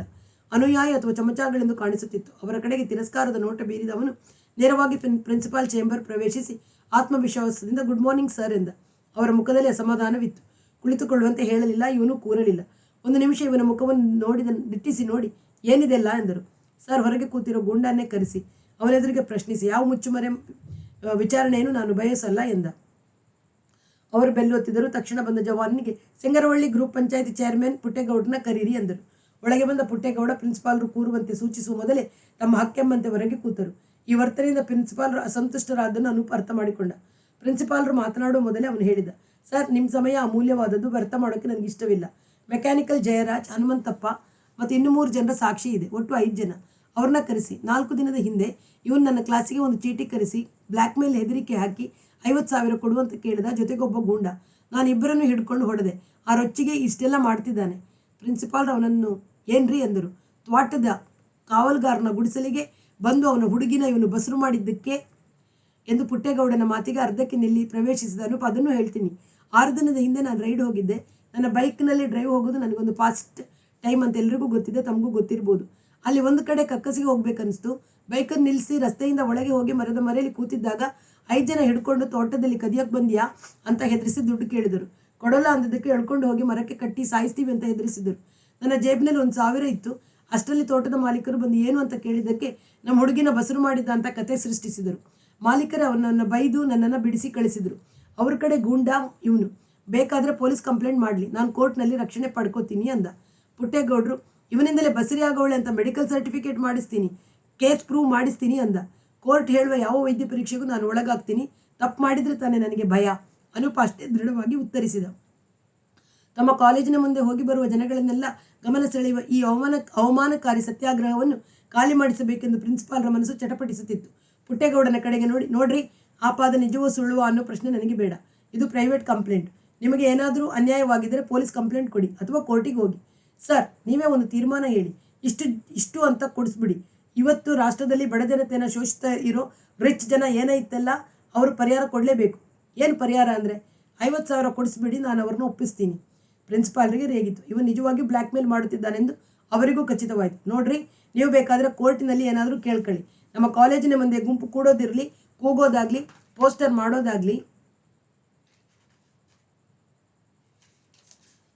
ಹಚ್ಚೋದಾಗಲಿ ಮಾಡಿದರೆ ನಮ್ಮ ಸಂಸ್ಥೆಗೆ ಅಗೌರವ ಮಾಡಿದ ಹಾಗೆ. ನಾನು ಪೊಲೀಸರಿಗೆ ಹೇಳಿ ನಿಮ್ಮನ್ನು ಖಾಲಿ ಮಾಡಿಸಬೇಕಾಗುತ್ತೆ. ಎಂಜಿನಿಯರ್ಗಳನ್ನು ತಯಾರು ಮಾಡೋ ಕಾಲೇಜಿಗೆ ಬಡವರ ಕಷ್ಟ ಅರ್ಥವಾಗಲ್ಲ. ಯೋಚನೆ ಮಾಡಿ ಸರ್, ಏನ್ರಿ ಮಾತಾಡೋದು ನೀವು? ಇಲ್ಲಿಂದ ಮೊದಲು ಖಾಲಿ ಮಾಡಿ, ಇಲ್ಲದೆ ಇದ್ದರೆ ನಾನು ಪೊಲೀಸ್ಗೆ ಫೋನ್ ಮಾಡ್ತೀನಿ ಅಂತ ರೇಗಿದರು. ನಾವೇನು ನಿಮ್ಮ ಕಾಂಪೌಂಡ್ ಒಳಗೆ ಕುಂತಿಲ್ಲ, ಹೊರಗಡೆ ಗೌರ್ಮೆಂಟ್ ಜಾಗದಾಗೆ ಕೂತು ಸತ್ಯಾಗ್ರಹ ಮಾಡೋಕ್ಕೆ ನಿಮ್ದೇನ್ರಿ ಅಥಾರಿಟಿ ಎಂದು ಪುಟ್ಟೇಗೌಡ ತಿರುಗಿ ಕೇಳಿದ. ನಮ್ಮ ಕಾಲೇಜಿನ ಎಂಟ್ರೆನ್ಸ್ ಅದು. ನಿಮ್ದೇನು ಕಾಲೇಜು? ನಮ್ಮದುವೇ. ಕಮಿಟಿ ಮೆಂಬರು ಗುರಪ್ಪ ಗೌಡರು ನಮ್ಮ ಕಡೆಯವರೇ, ನಮ್ಮ ಪಾರ್ಟಿಯವರು, ತಿಳ್ಕೊಳ್ಳಿ. ಪ್ರಿನ್ಸಿಪಾಲರು ಸ್ವಲ್ಪ ಅಧೀರರಾದರು. ದೊಡ್ಡ ಶೇಂದಿ ಕಾಂಟ್ರಾಕ್ಟರ್ ಆದ ಗುರುಪ್ಪೇಗೌಡರು ಶೇಂದಿ ವ್ಯವಹಾರದ ನಿಮಿತ್ತ ಬಳ್ಳಾರಿ, ಅನಂತಪುರ, ಕಡಪ, ಕರ್ನೂಲ್ ಕಡೆಗೆ ಹೋಗಿದ್ದುದು ಪ್ರಿನ್ಸಿಪಾಲರಿಗೆ ಗೊತ್ತಿತ್ತು. ಕಾಲೇಜಿನ ಆಡಳಿತದ ವಿಷಯದಲ್ಲೆಲ್ಲ ಕಮಿಟಿ ಮೆಂಬರ್ ಪ್ರವೇಶಕ್ಕೆ ಅವಕಾಶ ಕೊಡಬಾರದೆಂದು ಅವರ ಬಯಕೆಯಾಗಿದ್ದರೂ ಹಾಗೆ ನಡೆಯುತ್ತಿರಲಿಲ್ಲ. ಆದರೆ ಈಗ ಅವರು ಊರಿನಲ್ಲಿ ಇಲ್ಲವಾಗಿ ತಮ್ಮ ತೀರ್ಮಾನವನ್ನು ತಾವೇ ಕೈಗೊಳ್ಳಬೇಕೆಂದು ನಿಶ್ಚಯಿಸಿ ಯಾರು ಯಾವ ಪಾರ್ಟಿಗೆ ಸೇರಿದ್ದರೂ ಸರಿ, ತಮ್ಮ ಕಾಲೇಜಿನ ಮರ್ಯಾದೆಯನ್ನು ನಾನು ಕಾಪಾಡಬೇಕೆಂದು PIಯನ್ನು ಕರೆದು ಪೊಲೀಸ್ ಸ್ಟೇಷನ್ಗೆ ಸಂಪರ್ಕ ಕಲ್ಪಿಸುವಂತೆ ಹೇಳಿದರು. ಪೊಲೀಸರು ಬಂದರು. ಕುಳಿತಿದ್ದವರೆಲ್ಲ ಹೆದರಿದರು. ಆದರೆ ಅವರೊಡನೆ ಪುಟ್ಟೇಗೌಡ ಧೈರ್ಯವಾಗಿ ಇದು ಕಾಲೇಜಿನ ಜಾಗವಲ್ಲ, ಹೊರಗಿನ ರಸ್ತೆ, ಸರ್ಕಾರಿ ಭೂಮಿ ಎಂದು ವಾದಿಸಿದ. ಪ್ರಿನ್ಸಿಪಾಲರಿಂದ ಕಂಪ್ಲೇಂಟ್ ಬಂದಿದೆ, ಸಾರ್ವಜನಿಕ ಶಾಂತಿಗೆ ಭಂಗ ಬರುವ ಸಂಭವವಿದೆ. ನಿಮಗೆ ಅನ್ಯಾಯ ಮಾಡಿರುವ ವ್ಯಕ್ತಿಯ ವಿರುದ್ಧ ಅನ್ಯಾಯಕ್ಕೊಳಗಾದ ವ್ಯಕ್ತಿ ಕಂಪ್ಲೇಂಟ್ ಕೊಡಲಿ, ನಾವು ವಿಚಾರಿಸ್ತೀವಿ, ಪೊಲೀಸರು ಹೇಳಿದರು. ಕೊನೆಗೆ ಪೊಲೀಸರು ಲಾಠಿ ಚಾರ್ಜ್ ಮಾಡುವುದಾಗಿ ದೊಣ್ಣೆ ಎತ್ತಿದಾಗ ಸತ್ಯಾಗ್ರಹ ಕುಡಿದವರೆಲ್ಲ ಓಡಿ ಹೋದರು. ಒಡಬೇಡ ತಡೀರಲೇ ಎಂದು ನಾಯಕ ಕೂಗಿಕೊಂಡ ಮೋಟಾರ್ ಬೈಕಿನ ಕಡೆಗೆ ಹೋದ. 1 ಫರ್ಲಾಂಗ್ ಓಡುವುದರಲ್ಲಿ ದಮ್ ಹತ್ತಿ ಬಂದಿದ್ದವರೆಲ್ಲ ಹಿಂದಿರುಗಿ ನೋಡಿ ಪೊಲೀಸರು ಇಲ್ಲದಿರುವುದು ಕಂಡು ನಿಂತುಕೊಂಡರು. ಬೈಕ್ನಲ್ಲಿ ಹಿಂದೆಯೇ ಬಂದ ಪುಟ್ಟೇಗೌಡ, ನಿಮ್ಮಂಥವ್ರನ್ನ ನೆಮ್ಕೊಂಡು ಬಂದರೆ ಏನು ಗೆದಿಯಕ್ಕಾಯ್ತದೆ ಪುಕ್ಲ ನನ್ನ ಮಕ್ಕಳು ಎಂದು ಬೈದು ಮತ್ತೆ ಒಂದುಗೂಡಿಸಿ, ಈಗ ಎಲ್ಲ ಒಟ್ಟಿಗೆ ಸೇರಿ ತಟ್ಟಿ ಹಿಡ್ಕೊಂಡು ಮುಂದುಗಡೆ ಇರಿ, ಟೌನ್ ಹಾಲ್ ತನಕ ಮೆರವಣಿಗೆ ಮಾಡಿ, ಅಲ್ಲೊಂದು ಭಾಷಣ ಮಾಡಿ ಬರ್ಕಸ್ಟ್ ಮಾಡೋಣ, ಆಮೇಲೆ ನಿಮ್ಗೆ ಊಟದ ದುಡ್ಡು ಕೊಡ್ತೀನಿ ಅಂದ. ಅವನು ಹೇಳಿದಂತೆ ಅವರೆಲ್ಲ ಭ್ರಷ್ಟ ಆಚಾರ್ಯರಿಗೆ ಧಿಕ್ಕಾರ, ಅನೂಪ್ ರವೀಂದ್ರರಿಗೆ ಧಿಕ್ಕಾರ, ಬಸರು ಮಾಡಿ ಲಗ್ನ ಆಗೋದಿಲ್ಲ ಅನ್ನೋನಿಗೆ ಧಿಕ್ಕಾರ, ಪುಟ್ಟೇಗೌಡರಿಗೆ ಜೈ ಎಂದು ಕೂಗಿಕೊಂಡು ನಡೆದರು. ಪೊಲೀಸರು ಬಂದು ಅವರನ್ನೆಲ್ಲ ಓಡಿಸಿದ ಮೇಲೆ ಅನೂಪನಿಗೆ ಧೈರ್ಯ ಬಂತು. ಅವರೇನಾದರೂ ಕೇಸು ಹಾಕುತ್ತಾರೆಯೋ ಪೊಲೀಸ್ ಕಂಪ್ಲೇಂಟ್ ಕೊಡುತ್ತಾರೆಯೋ ಎಂಬ ಚಿಂತೆಯಲ್ಲಿ ಅರ್ಧ ಗಂಟೆ ನಂತರ ಬಾಧಿಸತೊಡಗಿತು. ಪೊಲೀಸರು ತೀರಾ ಬಗೆದು ತನಿಖೆ ಮಾಡಿದರೆ ಒಂದು ಸಲಕ್ಕೆ 50 ರೂಪಾಯಿಯಂತೆ ಅಪ್ಪನಿಗೆ 50, ಮಕ್ಕಳಿಗೆ 40 ಕೊಟ್ಟು ಹೋಗುತ್ತಿದ್ದು ನಿಜ. ಯಾವಾಗಲೂ ನಿರೋಧಕ ಉಪಯೋಗಿಸಿದ್ದೇನೆ, ನನ್ನಿಂದ ಬಸರಾಗೋ ಸಾಧ್ಯವೇ ಇಲ್ಲ, ಬೇಕಾದರೆ ವೈದ್ಯ ಪರೀಕ್ಷೆ ಮಾಡಿಸಿಕೊಳ್ಳಿ ಅಂತ ಒಪ್ಪಿಕೊಳ್ಳಲೇ ಎಂಬ ಆಲೋಚನೆ ಬಂತು. ಆದರೆ ಸುಮ್ಮನೆ ನನ್ನದ್ದೇ ಹಾಕಿ ಬಿಟ್ಟುಕೊಡ್ಬೇಕೆಂಬ ಎಚ್ಚರ ಹುಟ್ಟಿತು. ಯಾರಾದರೂ ಒಬ್ಬ ಲಾಯರನ್ನು ಈಗಲೇ ಕಂಡು ಸಲಹೆ ಕೇಳಲೆಂಬ ವಿಚಾರ ಹುಟ್ಟಿತು. ನನಗೆ ಯಾವ ಲಾಯರು ಗೊತ್ತಿಲ್ಲ, ಪರಿಚಯ ಆಗುವ ಸಂಬಂಧವೇ ಇಲ್ಲ. ಹಾಗೆಂದು ಸುಮ್ಮನೆ ಕೂತಿರಲು ಮನಸ್ಸಿಗೆ ಸಾಧ್ಯವಿಲ್ಲವಾಗಿ ತಕ್ಷಣ ಬೈಕು ಹತ್ತಿ ಕೋರ್ಟಿನ ಹತ್ತಿರಕ್ಕೆ ಹೋದ. ಬೇಕಾದಷ್ಟು ಲಾಯರ್ಗಳು ಓಡಿ ಆಡುತ್ತಿದ್ದರು.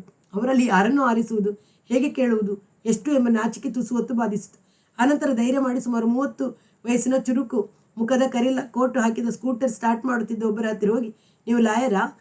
ನನಗೊಂದು ಸಣ್ಣ ಕನ್ಸಲ್ಟೇಷನ್ ಬೇಕು ಎಂದು ಇಂಗ್ಲೀಷ್ನಲ್ಲಿ ಕೇಳಿದ. ಏನು ಹೇಳಿ? ಸ್ಟಾರ್ಟ್ ಆಗಿದ್ದ ಸ್ಕೂಟರ್ನ ಆರಿಸಿ ಕೇಳಿದ. ಗೌಪ್ಯವಾದದ್ದು, ಇಲ್ಲಿ ಬನ್ನಿ ಎಂದು ಕೋರ್ಟ್ ಕಾಂಪೌಂಡಿನ ಎದುರಿನ ಮನುವನಕ್ಕೆ ಕರೆದೊಯ್ದ. ಅವನ ಸ್ಕೂಟರ್ನ ಪಕ್ಕದಲ್ಲಿ ತನ್ನ ಬೈಕ್ ಇಟ್ಟು ಬೀಗ ಹಾಕಿ ಅವನು ಅನುಸರಿಸಿ ಇಬ್ಬರು ಒಂದು ಕಲ್ಲು ಬೆಂಚಿನ ಮೇಲೆ ಕುಳಿತ ನಂತರ ಜೇಬಿನಿಂದ 200 ರೂಪಾಯಿ ತೆಗೆದು ಅವನ ಮುಂದಿಟ್ಟ. ಇವನ ಹತ್ತಿರ ಏನು ಮುಚ್ಚಬಾರದೆಂದು ಮಾದಣ್ಣ ತಾನಾಗಿ ತನ್ನನ್ನು ಕರೆದು ಹಿಡಿದು ಇಲ್ಲಿಯವರೆಗೆ ನಡೆದದ್ದನ್ನೆಲ್ಲ ಮುಖ್ಯಾಂಶವನ್ನು ಬಿಡದೆ ಹೇಳಿದ. ಮೊದಲ ದಿನ ತಾನು ಅನಿತಳ ಜೊತೆಗೆ ಹೋಗಿದ್ದನ್ನು ಬಾಯಿ ಬಿಡಲಿಲ್ಲ. ತರುಣಲಾಯರ ಆತ್ಮವಿಶ್ವಾಸದಿಂದ ಸೂಳೆ ಬಸರಾದರೆ ಗಿರಾಕಿಯ ಜವಾಬ್ದಾರಿ ಇಲ್ಲ, ಆದರೆ ಅವಳು ಸೂಳೆಗಾರಿಕೆ ಮಾಡಿದಳು ಅಂತ ಸಾಬೀತಾಗಿ ಮಾಡಬೇಕು. ಇಲ್ಲದೇ ಇದ್ದರೂ ಶರೀರ ಸಂಪರ್ಕ ಮಾಡಿದ ಮಾತ್ರಕ್ಕೆ ಮದುವೆ ಆಗಬೇಕು ಎನ್ನುವ ನಿರ್ಬಂಧ ಕಾನೂನಲ್ಲಿ ಇಲ್ಲ. ವೈದ್ಯ ಪರೀಕ್ಷೆಯಲ್ಲಿ ಹುಟ್ಟುವ ಮಗು ಇಂಥವನದು ಮಗುವಲ್ಲ ಎಂದು ಸಾಬೀತು ಮಾಡಬಹುದೇ ಹೊರತು ಇಂಥವನ ಮಗು ಅಂತ ಸಾಬೀತು ಮಾಡೋಕ್ಕೆ ಸಾಧ್ಯವಿಲ್ಲ.